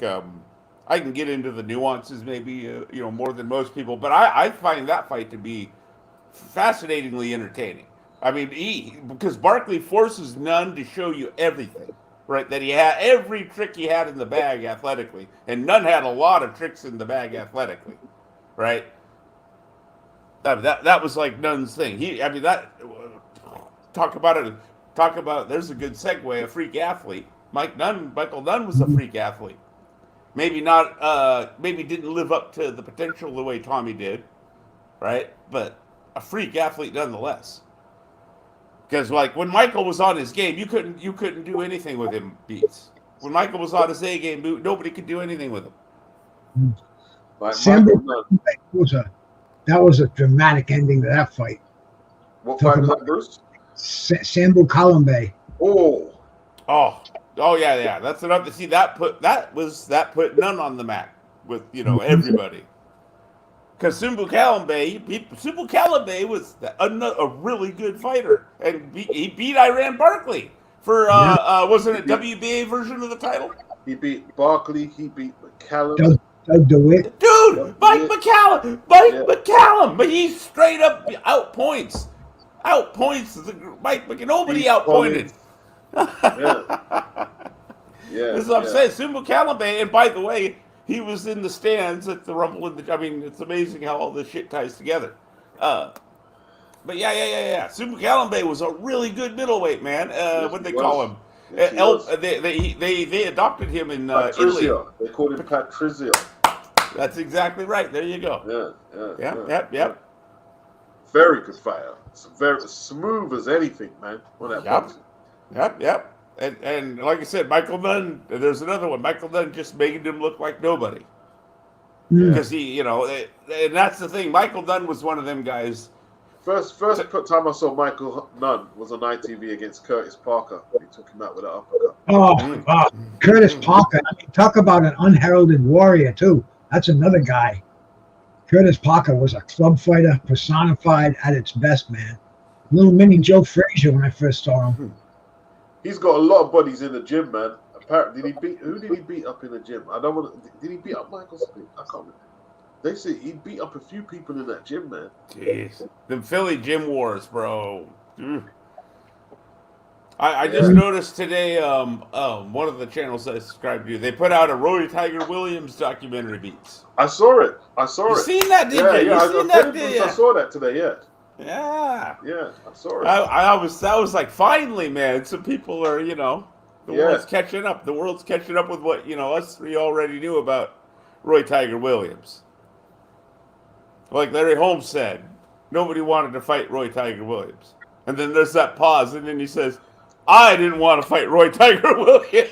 Well, that's how Ernie got his shot. Like Ali. Ali said, if you could beat Roy the Tiger Williams, I'll be his shot. Mm-hmm. Oh God, what a brilliant, that's another brilliant piece of boxing there. That Roy Tiger Williams, Ernie Chambers joint beats. Yeah. Those fucking middleweights, those middleweights of the 80s, though, those guys were the best, man. The Curtis Parker, the Mustafa Ham shows. Oh, even the Caveman Lees, and you know what I mean? All these guys. James Hard Rock Green, wasn't it? Scipion, Hard Rock Don't Stop. Yeah. Scipion, fucking Tony Braxton, Alex Ramos for a while. Which one was it that David had Braxton. David Braxton. Which one was it that had the shootout with Mugabe to get the right to fight Hagler? That was Frank Fletcher, I believe. Fletcher, the Animal Fletcher. Frank the Animal Fletcher. Look, the names go on and on, dude. Dude, that was a classic, free TV, by the way, everybody. Yeah, this was free TV, and back when we only had 3 stations at best, right? And NBC loved those middleweights. Freddie Pacheco loved those guys, man. Yep. Frank Fletcher's mother, man. Oh yeah, she was a big star. She hit you with a shoe. I think she threw a shoe at somebody in the ring. Crazy shit, man. But he was like one of those American, like miracle stories that everybody just gravitated towards because he came out of nowhere. His brother just came out of the pen recently, Anthony Fletcher, the lightweight. Anthony Two Gun Fletcher, yep. Yeah. He caught up in some serious street business, man. Yeah. Crazy. But but Frank, like talk about overachieving, right? I mean, seriously, that guy, he got one beats. He got like arguably a few rounds away from a Hagler fight, and from nothing, literally come from nothing. I'll tell you, sorry, Bruce. That's that's an example of the kind of thing that keeps me. Why I find the sport so intriguing. Sorry, Bruce. Go ahead. Well, I was going to interject Mustafa Hampshow in that group, man. He was so crowd pleasing. Took on anything. Yeah. I mean, dirty motherfucker. Yeah. I mean, he'd give you a knee, an elbow, and bite you. But man, I'll tell you, tough as they come. The Syrian. Yep, from Syria. Jumped a fucking freighter, swam to New York City. I think he had 50 cents in his pocket, and he had his uncle's name. His uncle had a pizzeria, and he fought under the name Rocky Estafaya, so ICE wouldn't find out who he was, Immigration Services. And and it took a while till he became an American citizen, till he got a green card, and he could use his real name. But I remember reading in the magazines Rocky Estafaya, knockouts of guys like Mosley, Rocky Mosley, cats back in those tough fucking New York and Philadelphia fighters back in the early '80s, man. Vito was another one. Vito was a favorite of mine, bro. I love Vito. Vito's best night was a draw. against Hagler. Vito is a proper New Yorker. You see when he came to London, he was doing commentary on the Hagler Minter fight, right? And you see them like the louts, they were throwing bottles and things, and they said one of them was chasing Vito, and they said Vito turned around and he hit this guy, bang, and flat. I heard that. Yep. Yeah, One punch him. You know, they say that you can go on Broadway now, off Broadway. Vito's an actor, and he does plays. You know, I mean, that's what actors do. So you can catch Vito acting in a play in New York City almost any night of the week. Okay, that's excellent. Yeah, man. Because he was in like Sopranos. He's typecast. He's always like a tough guy. Absolutely. But yeah, man. If I'm in next time I'm in New York City at night, I'm gonna call up. The old mosquito. That's what Marvin called him, the mosquito. Vito the Mosquito, yeah. Him and Marvin, man, I'll tell you that. Like I said, that first fight, that was Vito's best fight. Even though he probably should have lost the decision, he put up a hell of a fight. Great battle. Great battle. And he had bronchitis too. He said it, and great fight. We all know that was never Vito's biggest problem, though. Vito's biggest problem was he'd start bleeding if you looked at him sideways. Yeah. I mean, but it's funny, Beats. I something just jumped to my memory from that. By the way, excellent playlist you did about the Four Kings. Okay. Where you covered it from like their amateur days onward, right? Yeah. And at one point, when it gets to the point where right before Duran is going to fight Hagler, I believe it's Ray Arcel who uses Vito as an example of why the fight is not ridiculous and is he's like no, he was like one of the few people that gave Duran a chance, according to what I recall. You putting out there. The reason he gave Duran a chance was he said, well, look, Vito's, he's about as big, about the same size as Vito, right? Way more talented, and not going to bleed, so he ain't going to get, gotten out of there just because of a cuts most likely. And he's like, people need to maybe pump the brakes. And wouldn't you know who won the pony? It's 2 points, 1 point, 3 points, something like that, on the 3 cards. Duran just he ran out of gas at the end. He ran out of gas. Yeah, it was just gas. He had a great defense, Duran, as well. So Hagler. It was the first half of that fight. To me, the first half of that fight is some of the best Duran ever. But it gets forgotten because he didn't win. Yeah. He fought brilliant in that fight. I mean, he fought brilliant in that fight to hang with Hagler the way he did. Man, Duran, that dude, man, that dude. Well, that's the thing. I hate this, Beats. Constantly, I'm dealing with people that are to this day. It still continues. He gets characterized as as Howard Cosell would say, a mauler and brawler. Yeah, I don't know why that is. This guy was a brilliant boxer. Yeah.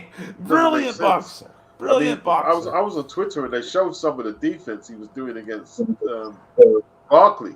Like he just slipping these shots and rolling on. It's like, whoa, look at that, bro. Yeah. Mm-hmm. That's another thing. People like they don't have any perspective. Like, okay, yeah, maybe this. You tell me if I'm being too much of if I'm hating on Golovkin too much. But to me, Duran's win over Barkley would be akin to a lightweight today coming up and beating Golovkin when he was a champion. There's no lightweights today that I even think would have a remote chance of doing that. That ought to tell you something about what you're dealing with. These are special fighters. Of course. The error he put, like, forget Hagler, Leonard, and fighting Robbie Sims like Barkley. Flipping, it's crazy. That's crazy. Davey Moore was the dude. New York Bronx, WBA champion. He was on all the magazines. Knocked out the guy in Japan to win the title. He was tipped to be a big star on Top Rank. Yep. Yeah, star. Davey definitely overlooked Duran in that fight. I mean, he had dental that was surgery. look, but let's not get it twisted. The Yeah, purpose of that fight, was to be a coming out party for Davey Moore, not the resurrection of Roberto Duran. But Bob got what he got. Bob got what he got. That was Duran's 32nd birthday in Madison Square Garden too. So you got to remember the Panamanian fans, the Spanish American fans. They were in full force that night. They were singing "Happy Birthday" to Duran. That was like a magical moment. Oh, that was all part of the plan. Davey Moore, like I said, he overlooked Duran. They thought it was going to be an easy, big money payday. He was supposed to fight Tony Ayala, but Ayala had the legal troubles, and Duran was like an easy $5 million payday in Madison Square Garden. So they jumped on Duran, and man, that was the end of Davey Moore pretty much after that. You know, he did have a little bit of a comeback against Benitez. Remember that fight? Yeah. Oh yeah, Benitez broke his ankle. Benitez, man. He destroyed Benitez. That's the end of Benitez. Duran got the thumb in there though, didn't he? On Dave, you got the thumb in there. Yeah. Oh no, Duran just showed him who the boss was that night.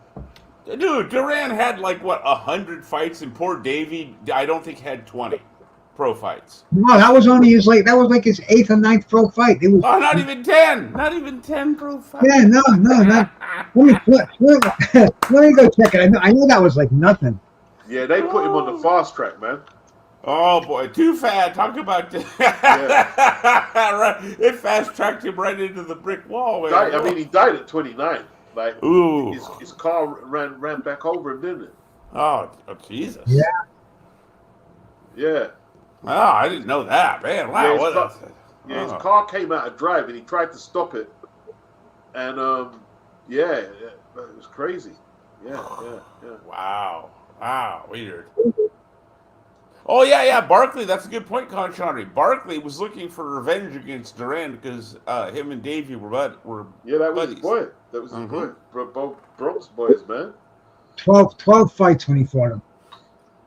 Yeah. Duran beat them both up, Beats. That's it. Beat them both up. He was a cold bastard. Yeah, he was. Bro, look at Roberto Duran's 4 fights in a row. Pino Cuevas, Davey Moore, Marvelous Marvin Hagler, and Thomas Hearns. That's crazy. I mean, come on, man. You got to give that man ultimate respect, man. Yeah, Tank Davis. I want to see Tank Davis fight some dudes like that. The Duran would obliterate Tank, man. Tank would be scared. Tank would be absolutely shitting his drawers, man. Seriously. Oh, and here's another thing. Here's another one for you. Another one, Beats. Another point, Beats, I got to make, right? And I know you know this very well.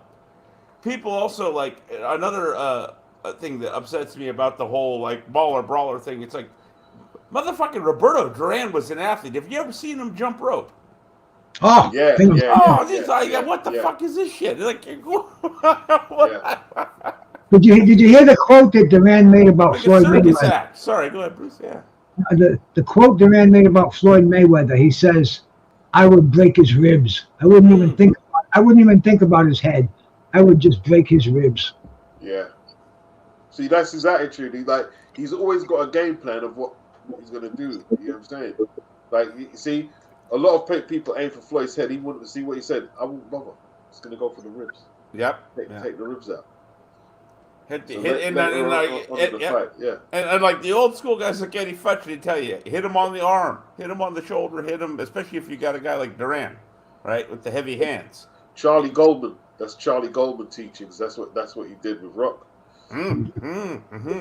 But break the blood vessels in their forearms, and you have to drop your arms. Yeah, and especially if you hit if you want to get really technical, the jab arm. Hit the jab arm so they can't. Eventually, the late rounds, they won't be able to throw that jab no more. That's right. Well, see, that plan backfired on George Foreman in the Rumble in the Jungle because his trainer Archie Moore told him not to get into that rope-a-dope, not to do it, but his brother. George's brother. What the fuck is his name? Anyway, he told him. I thought it was. Roy Foreman. Roy said, "You go in there, you break his arms like Rocky Marciano used to do, and you you weren't going to break Ali's arms. And Okay, so and like, here's where that went wrong. What the problem with it was, Ali wasn't looking to use the jab to take him out. It was always about the right hand from the beginning. And what did he knock him out with? He upper hooks the guard out of the way, knocks his face up in the air, and then what? Straight right.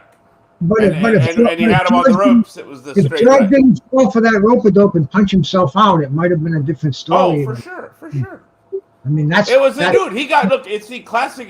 There's a term you guys probably have both heard. He got old man. That's the classic example of getting old man.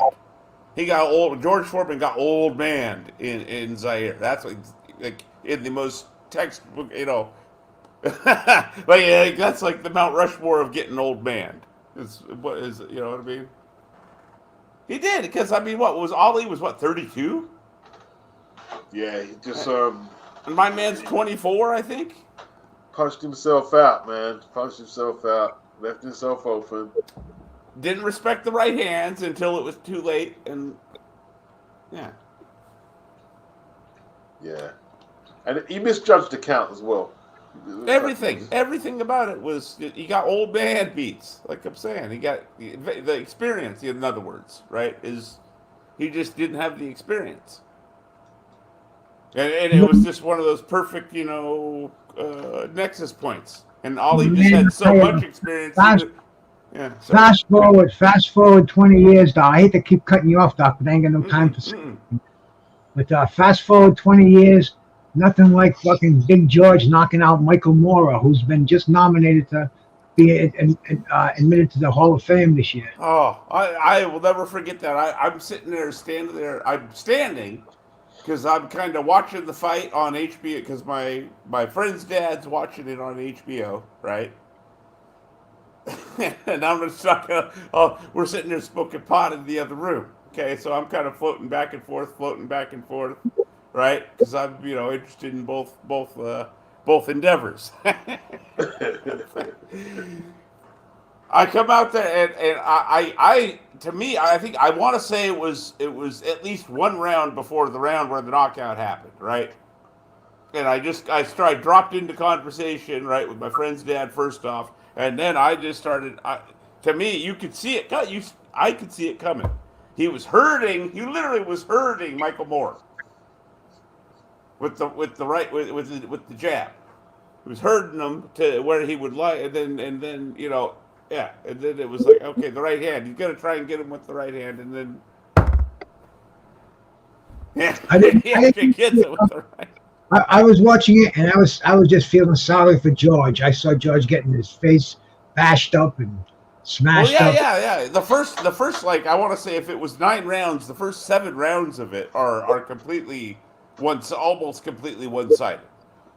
Michael Moore lights him up like a Christmas tree, but then he starts standing in front of him is the thing, I'm not. I know.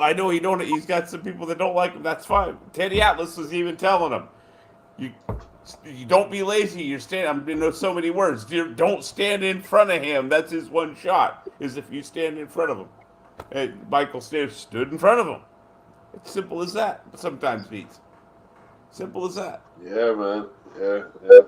And that's another classic example of the good point. To tie it all together, that'd probably go on if I had a Mount Rushmore of getting old man. That'd be probably up there too.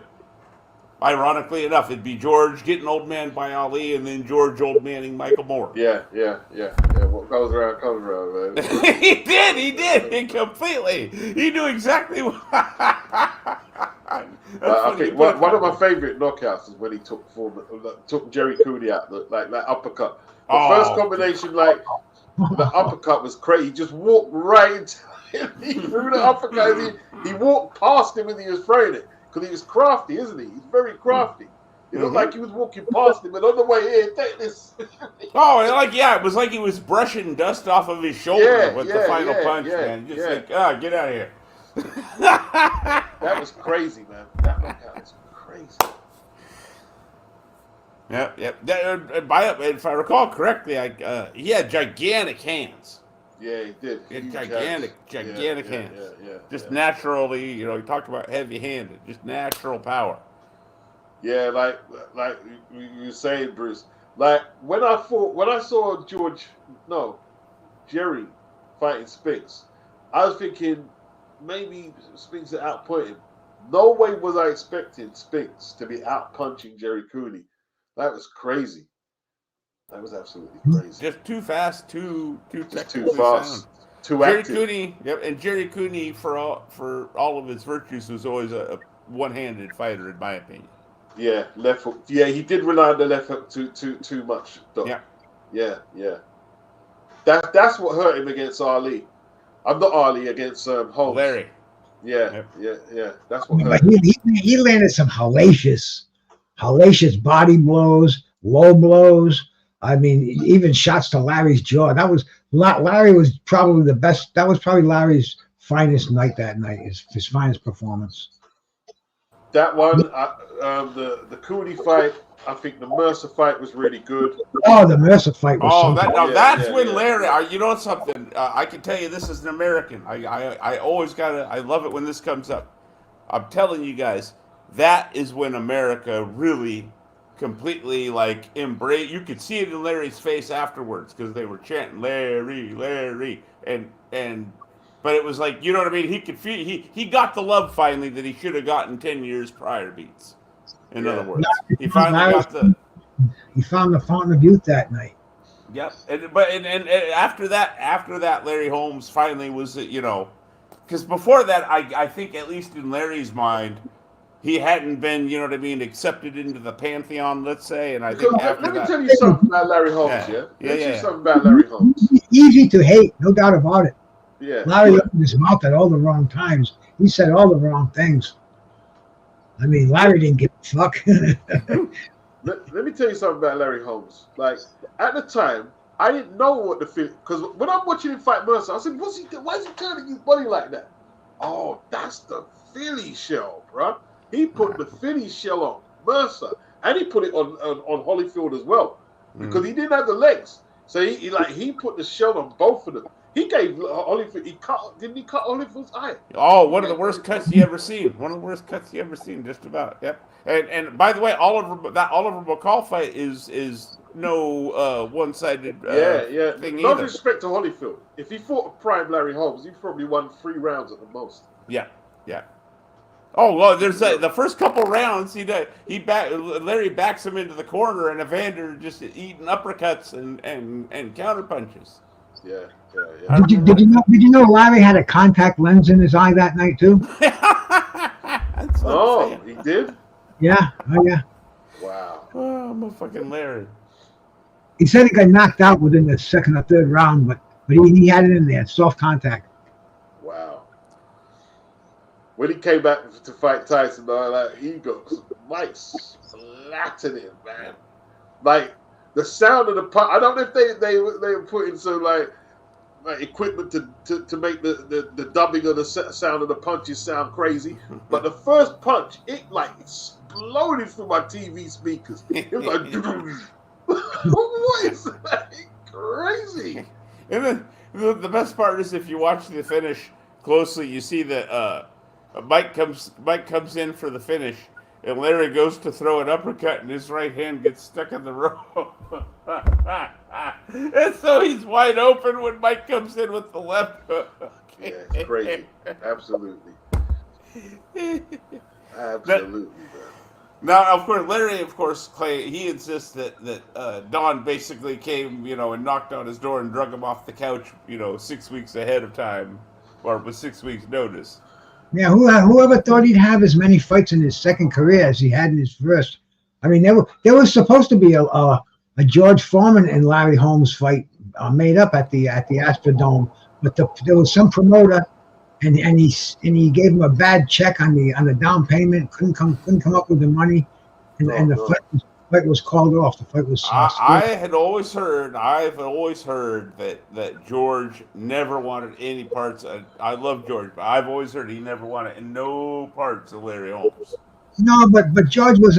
If there was that much money, I believe it was shit, man. You could Google it now. It was like a $20 million price guarantee for each fighter. It was huge money.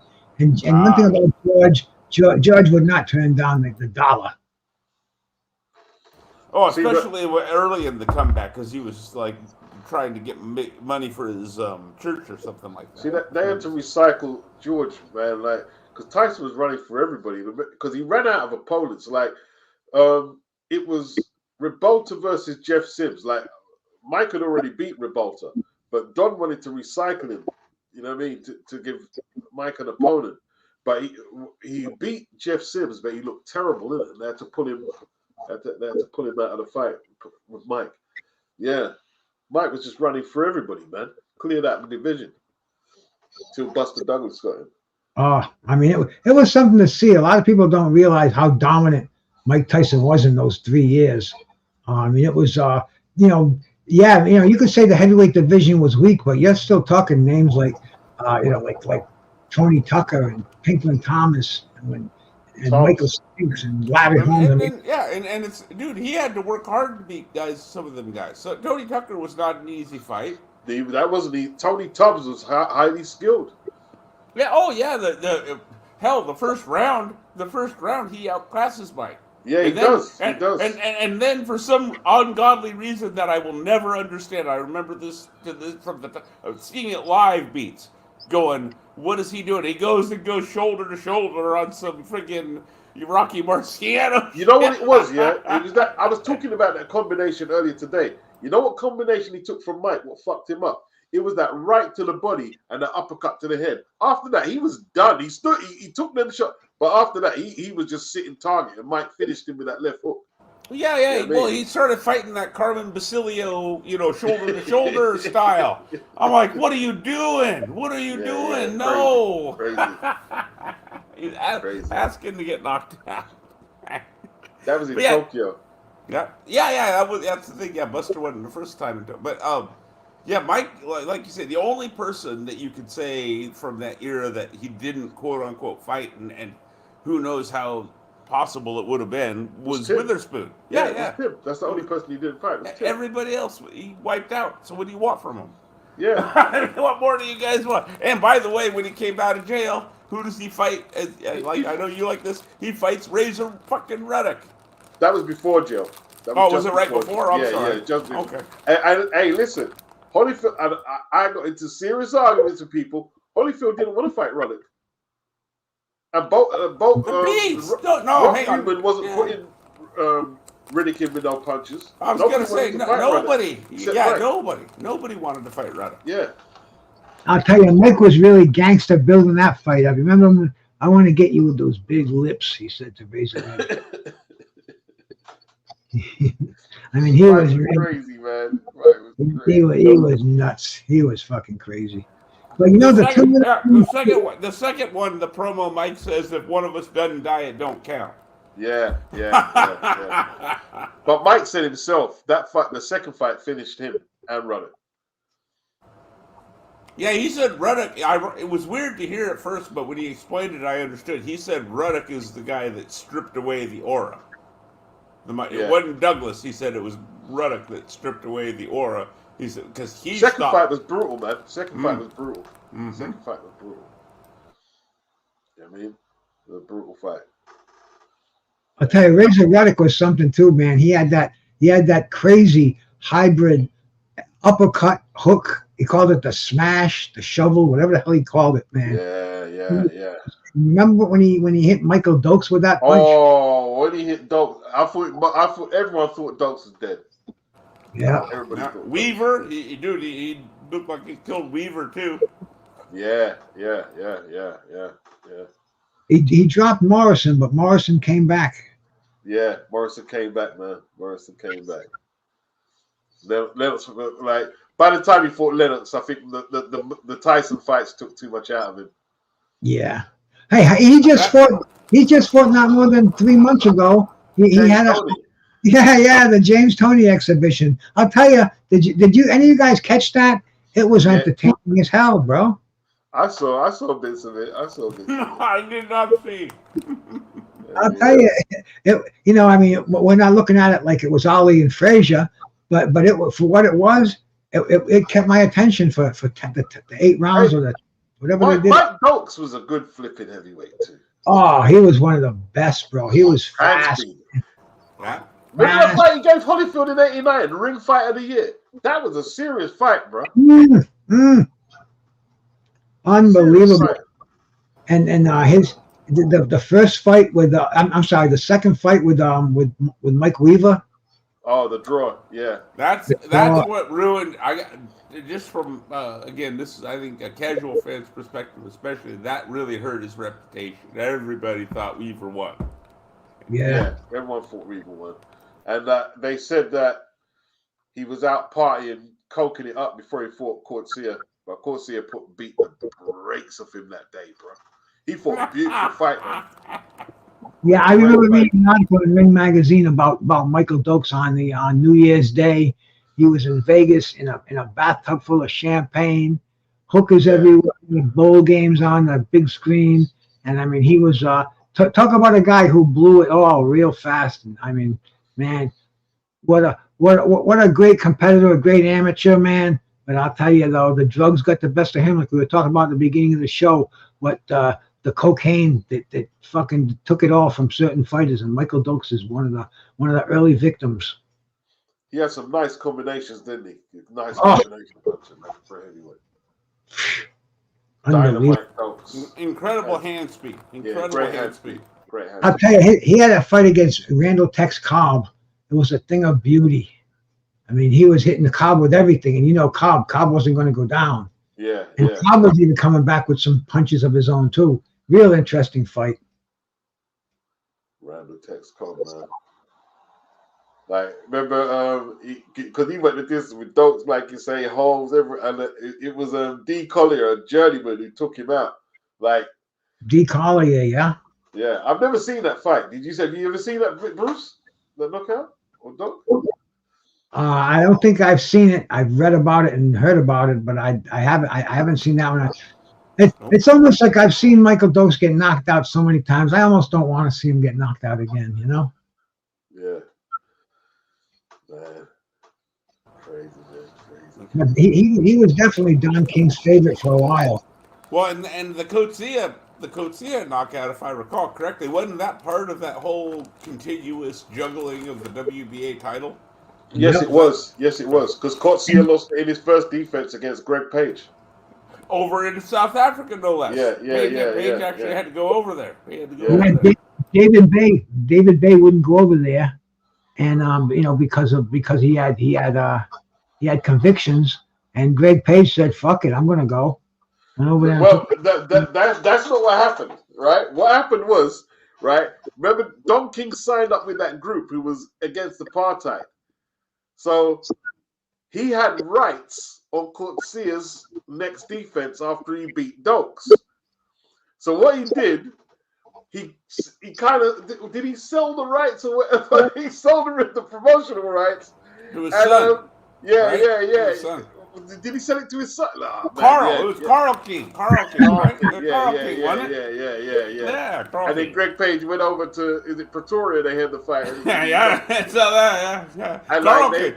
Yeah, and people in the group were saying, "Don, man, you're so like, I didn't promote the fight." Yeah, all right, Don. No, you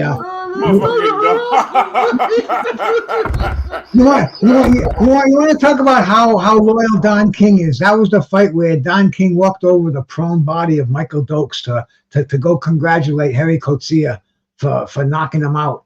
I mean, you know, that was it was like it was kind of like he did the same thing with Joe Frazier in Jamaica. Yeah. Got in the limo with Frazier and walked out with Foreman. And that's just the way it went. To the winner go the spoils. And Don King, he had as much loyalty as Dude, he had a two-sided coin. Heads I win, tails I win. It's like, it was as simple as that. Yeah, man. Don't even play that, man. Don was about his business, man. About his business. I'll tell you though, you talk to a lot of these old fighters that work with him, and a lot of them, they don't have bad things to say about Don King. You'd think they would, but for some reason, I guess with what's going on today in the boxing world, Don King wasn't considered all that bizarre anymore. But I probably talked to a half dozen fighters who dealt with him, and they're like, he never fucked me over, and if he did, he fucked. Nigel Benn said, like, people put up the sum and he paid him. That was it's simple, yeah. Paid him, yeah. Never had that. And that's another one to add to the list because so many of them that I've heard speak on this and. Yeah, there's a few. Yeah, there are a few. I mean, like, did Chavez have issues with Don King? I'm sure he did. I'm sure he did because every fighter that he worked for, every fighter that he represented did. And Chavez was into the white stuff too late in his career. Yeah, he was. Yeah, he was.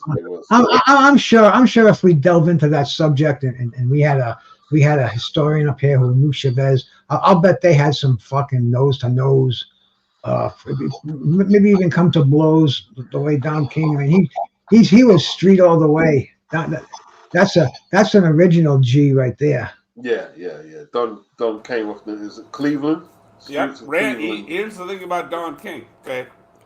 Here's how it used to work. Here's what made Don King special and why he got his position he did before he went to jail as running numbers in Cleveland. Most people that did what he did, they had what was called flash paper, right? They would write their business down on the flash paper, and then that way, but that way, if the cops buzzed in, all you had to do was make a spark next to the flash paper, and poof, there goes all their written evidence. Don, not only was he capable of keeping it in his head, but he proved to all the power players that he could be trusted, and he kept everything in his head. No flash paper, no nothing. Yeah. And he ended up. That was what he was doing before he went to jail for kicking that guy that died. Don was crafty as anything, man. Mm-hmm. Remember who was it? It was Bob Arum and someone they tried to cut him out of the Duran Leonard rematch deal, and they was on the plane. Oh, yeah. I think they were going to go to Panama, and then they saw Don at the airport, bro.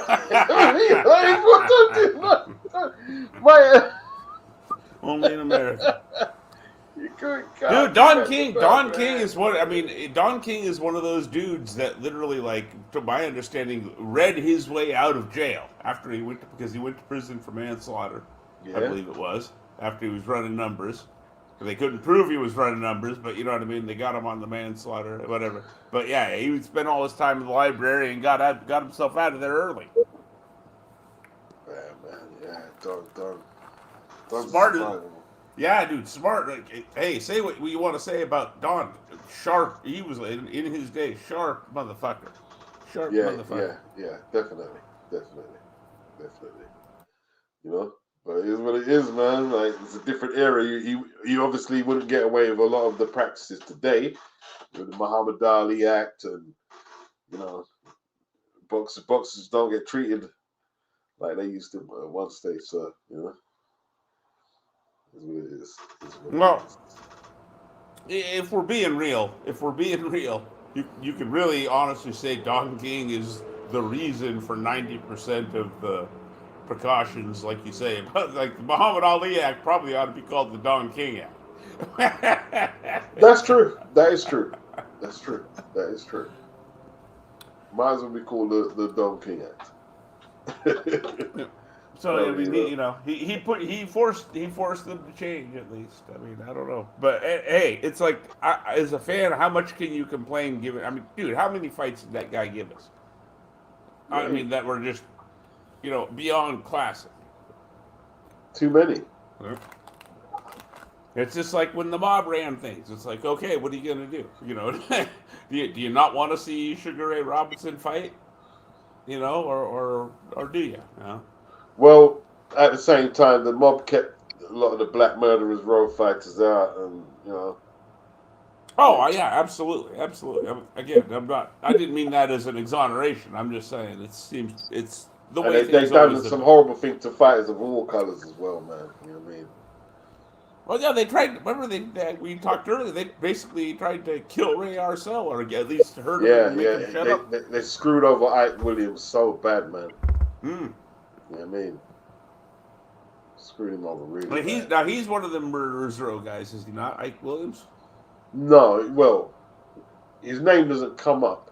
No, because he had a belt. He was a lightweight champion. No, he's not. Oh, okay. So he got some access. Black Murderers Row. We're talking about Eddie Booker, Burt Littell, Coco Kid, Charlie Burley, Lloyd Marshall. El Murray, was El Murray on there? No, well he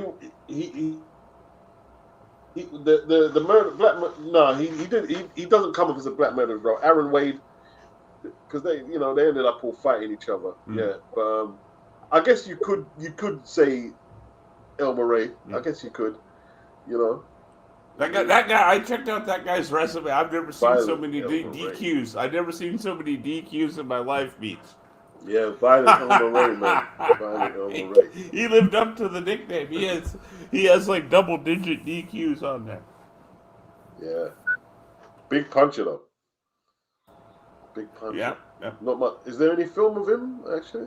Not sure. The only guy from that era that I've been able to, like, the farthest back I've been able to dig up some, like, what I consider useful footage is I got some footage of Sam Langford. I want to say it's against Jim Flynn, I think. Yeah. No, there's a bit of Sam. You got to get Jim Flynn. There's a bit of film. It's one of the. It's a light heavyweight, and there's more than enough to clearly see that the power was real. Because this little guy comes in and hits this light heavyweight with the uppercut, and he just collapses like a damn building that's got demolition. Yeah, man.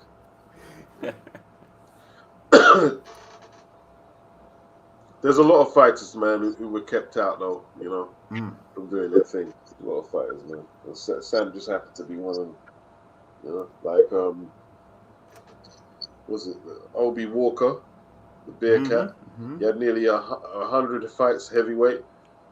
A whole load of knockouts. He was never stopped. They said he was never even hurt in a fight. Wow. They said that, like, because he was terrorizing the heavyweights of Europe, and they said Max Schmeling didn't want no smoke. One reporter said that Obi could have knocked out Joe Louis, Max Schmeling, all in one night. Easily. That's what they say. Yeah, the Bearcat. You know what I mean? Okay, so he had to fight. And was it Sam Langford from Canada? Nova Scotia? From Canada, yeah. Yeah, the Boston Tar Baby. Wow, you got. Okay. Yeah, that was his nickname, man. No, that was the term. That was the verbiage they used back then. That's the truth, yeah. That was just accepted language. You know what I mean? I don't know what to tell you. But that's. But yeah. Sam. What is it? 300 fights? I mean, hell. Even a guy like Roberto Duran we talked about earlier, he had over 100 fights, and nobody's doing that anymore. Nobody's gonna fight 100 times. I mean, seriously, I can't think of anybody. Nobody would be. I think that, like, James Toney had about 70, 80, didn't he? Fights, and we're talking about recent fighters. And he's probably James Toney. I would say is at least in the argument for the most recent guy that I would call a true throwback fighter, because that guy fought all the way from middleweight up to heavyweight, and either won titles or beat guys, that were like that. I don't care what he was on. That beating he put on Evander Holyfield. Are you kidding me? That's spectacular. Yeah. You know what I mean? Oh, just give it. You had to give it up that night. You had to give it up. Body work was exemplary, man. You know what I mean? Like. And the counter punching. Evander had no idea what to do with them. The Barkley performance, the Holyfield performance, the who was the Russian cruiserweight he beat? Vasily Jirov. Oh, that fight, man. What a fight that was. One of HBO's finest. Yeah. I'll tell you, I had seen him maybe once or twice on ESPN or USA, and then I was home one night and I had the black box. I was just was just trolling through cable. I came on Knockout TV. You remember There that? you go. Yeah, oh yeah, KO TV with the Goosens, Hey, right? exactly, the Goosens. And Yeah, brother. Now let's tell them about it was James Toney and Michael Nunn, and I'm like, Oh holy man, shit. what have I stumbled upon? But Wow. James Toney is doing his thing with I mean, Michael Nunn is doing his thing with James Toney. So it was kind of like, you know, James Toney, Michael Nunn was a well recognized fighter. They were grooming him to be the next Marvin Hagler. It was in his hometown, wasn't it? It was in Davenport, Iowa. And he was that good. And out of nowhere, fucking James Toney knocks him down. I jumped up. I couldn't believe it. It was like Friday night by myself. My wife and kid were asleep. It was like, wow! Fucking look out, man. What's up there? See a guy, James Toney just knocked out Michael Nunn. What the fuck? James Toney, if anybody wants to see a guy spend 10 plus rounds setting up a knockout, go watch James Toney, Michael Nunn. James Toney, he is relentless because Michael Nunn hits him with everything. Michael Nunn hits him with everything and makes him, just have to just basically, chase smoke for a good 9-10 rounds. But James, like unlike most fighters, does not lose focus. You know what I mean? He doesn't. He's undeterred. Yeah. The opponent's face, man. Like, okay, Roy beat him, but I mean that's Roy. But the Mike McCallum fight was brilliant. They were close. Both of them were close, but I think when he beat Prince Charles Williams, that's when I realized that this guy's a great fighter, man. I'll tell you what. Just one man's opinion. I thought he beat Rockman. All right. I don't know how they called that a draw. Yeah. And Rockman looked like a giant next to him. What was the other one? I think the first Samuel Peter fight. Peter, yeah. Oh, I thought he was going to get destroyed. And he was, because he was old as anything, and I thought he beat Sam Peter the first time. And I had no idea what the hell he thought he was doing fighting Sam Peter a second time at that age. But here we are. Unbelievable. And his trainer too, William Pops Miller. They don't make that anymore. That was cut out of the Eddie Futch mold. That's just a great trainer. 100%, man. Yep, and I think he spent time in the Kronk too, didn't he? Because there's that great sparring footage of him and Gerald McClellan. Yeah, one of the last few genuine throwback fighters. James Toney sitting here sparring Gerald McClellan, right? And he's wearing friggin' jean shorts and like friggin' just regular everyday work boots. Sounds like James. James Toney, he come to the ring with that beautiful blonde Jackie Callan. Oh yeah, the manager. Yeah. That was a trademark, man. James Toney. Okay, here's the other one. She was his manager, isn't it? What now? Can you guys? Does anybody know the story behind he always had the Jewish star, or am I misunderstanding it that way? That was for her. Okay. I see. Okay, that makes sense. See, I never understood. Not that I cared. I was just, you know what I mean. It was it's been a mystery. I didn't understand. Okay, yeah, the Star of David genre. Exactly. Okay. And they're still friends today. They still talk together because I see them both on Facebook. I'm friends with both of them on Facebook. Like I want to try to get in touch with James Toney, see if I can get him on the show. But yeah, man, I tell you, social media has made these people very approachable, and it's funny because a lot of the old guys like us, they're just starting to get into it now, and they're starting to get on different platforms where we can reach out and we can touch these people, and they like it too because they're kind of a forgotten breed, and we don't want to forget these guys. No, absolutely. Like Tyrone Price, man, he passed recently.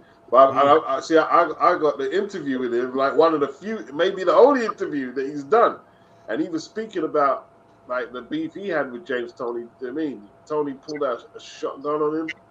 You know what I mean? Oh wow! Told us a story. I heard him talking about Gerald McClellan, and he said, Gerald would get in these wars in Kronk, and then he'd say, I'm going to go home and sleep all day. And he would literally sleep for 24 hours. And Trice is saying, hey, this isn't right. I mean, this guy had some neurological damage to, can you imagine just going and sleeping for 24, Well, 48? I remember the Kronk. I think it was Manuel. The reason he had James Toney get in there and spar with him is because McClellan, he knew that Toney could handle himself well enough, right? Because basically Gerald wasn't following instructions in spar and was going too far, whatever you want to call it. You probably know better than me, Beats, the story behind it, but the basics of it was James Toney was able to tame. You get what I mean?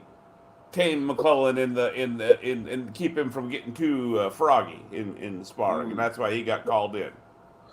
Yeah, that's exactly how it went.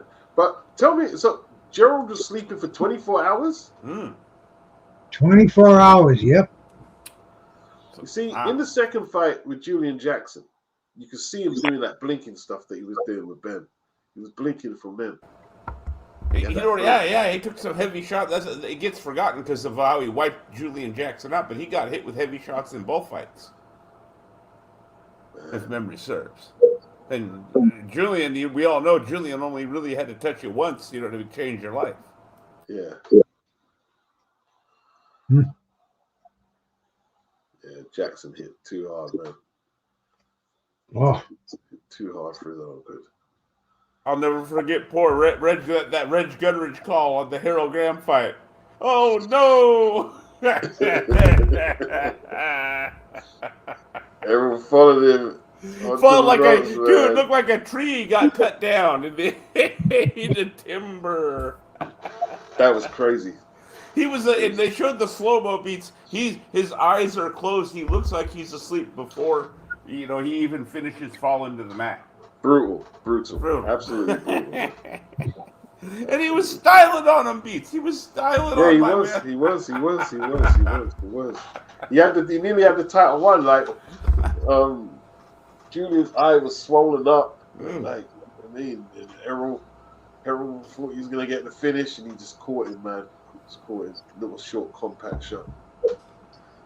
And didn't he have a really good fight against Gerald McClellan as well, where he kind of just came up short at the end?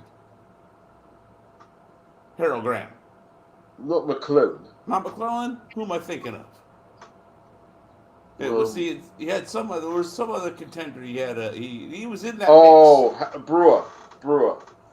God, he had Hatchet Brewer. Yeah, he had Hatchet Brewer down. Yeah, he had him down, man. Yeah, had him down. I was so gutted that night, man. And then the ref stops it. The ref stops it when he was like kind of pinned it. It was a weird stoppage. I'm not gonna go as far to say I don't want to get, because it's been a while since I seen it, but I remember the stoppage seeming strange. It was like Harold tried to take a knee or something, but the ref didn't let him and just called the fight. And he dropped Brewer like 3 times prior to that. Across however many rounds. Brewer in serious trouble, man. And Brewer, by the way, there's another guy that was pretty darn good. Easy to forget. Yeah, he gave Calzaghe that work, man. Mm-hmm. He couldn't quite beat Joe, but that was a good fight. The Hatchet was no joke, man. The Hatchet was no joke. Yeah, he was a very good fighter. There was a lot of solid guys in that weight range back then. Like another name you mentioned, Steve Collins. He's another guy that learned on the job. Very good fighter. Getting the short. He had to get thrown in the deep end with McCallum on free TV, by the way, and etc. But Colombe for the European title. Kevin Watts was a tough fight. Reggie Johnson. He Sweet Reggie Johnson. There's another good one. Yeah. Took some hard licks from Reggie that day, man. Yeah. So by the time he got in the mix with guys like Eubank and Ben, he had. You get what I mean? He wasn't the same fighter anymore as when he, started out, right? Yeah.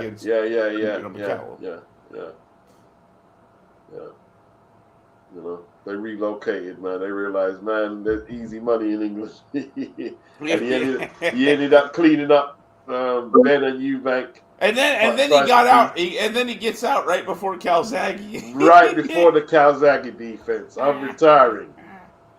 Because I believe like in one of the defenses, he got dropped by also around. Was it Tucker Podwill or something? I can't remember who it was. Oh man, yeah, it was something on some And he said, "I'm nondescript. retiring." Yeah, Yeah. that Oh, was. Tucker hit hard, man. Tucker Pudwell was a hard banger. Yeah. That was Pazienza's 50th fight, and I was talking to him about that, and he said, "Man," he says, Tucker was throwing some fucking sledgehammers at him. And I'm It saying, was. no, I'll have to watch his fights. So I went out and looked at a couple of his fights on YouTube, and I'm like, wow, this kid was this kid's Hey, no Beats. joke. I'm sorry, Bruce. I got to run. I lost track of the time. I appreciate you guys having me on, Beats. yeah. All right. Good, And good. I always, anytime I get to hang with some fellas like you and talk about the old school shit. It's well We'll worth do it. it again. We'll do it again. You know what Sounds I mean? good, brothers. All Sounds right. good. You guys all have a good one. All right. I Yeah, appreciate that. Always, Yes, sir. Doc. I'll talk to you, man. We'll be in All right. touch. Peace. Yeah. Hey, Yeah. same here, Beats, man. Thank you much for having me on here, brother. No problem, Bruce, man. It's a pleasure. Peace out to you, my man. Peace. All right, everybody. Bit of a good, you know what I mean? Good old school session. Hope you enjoyed it. You know what I mean?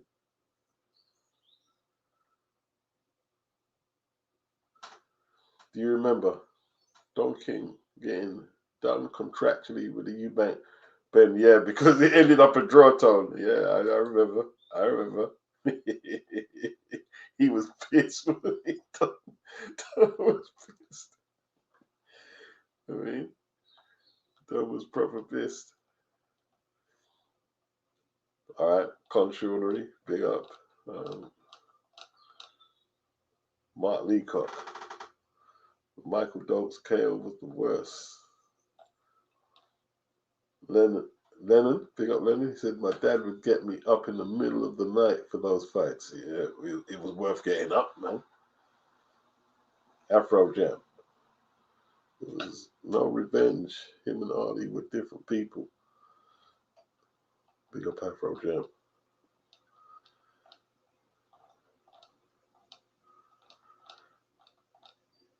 All right. Big up, everybody. Anthony Mackin, big up.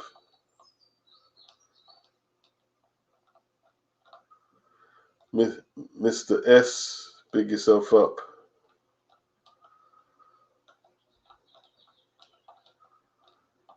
All right, we're out. Peace.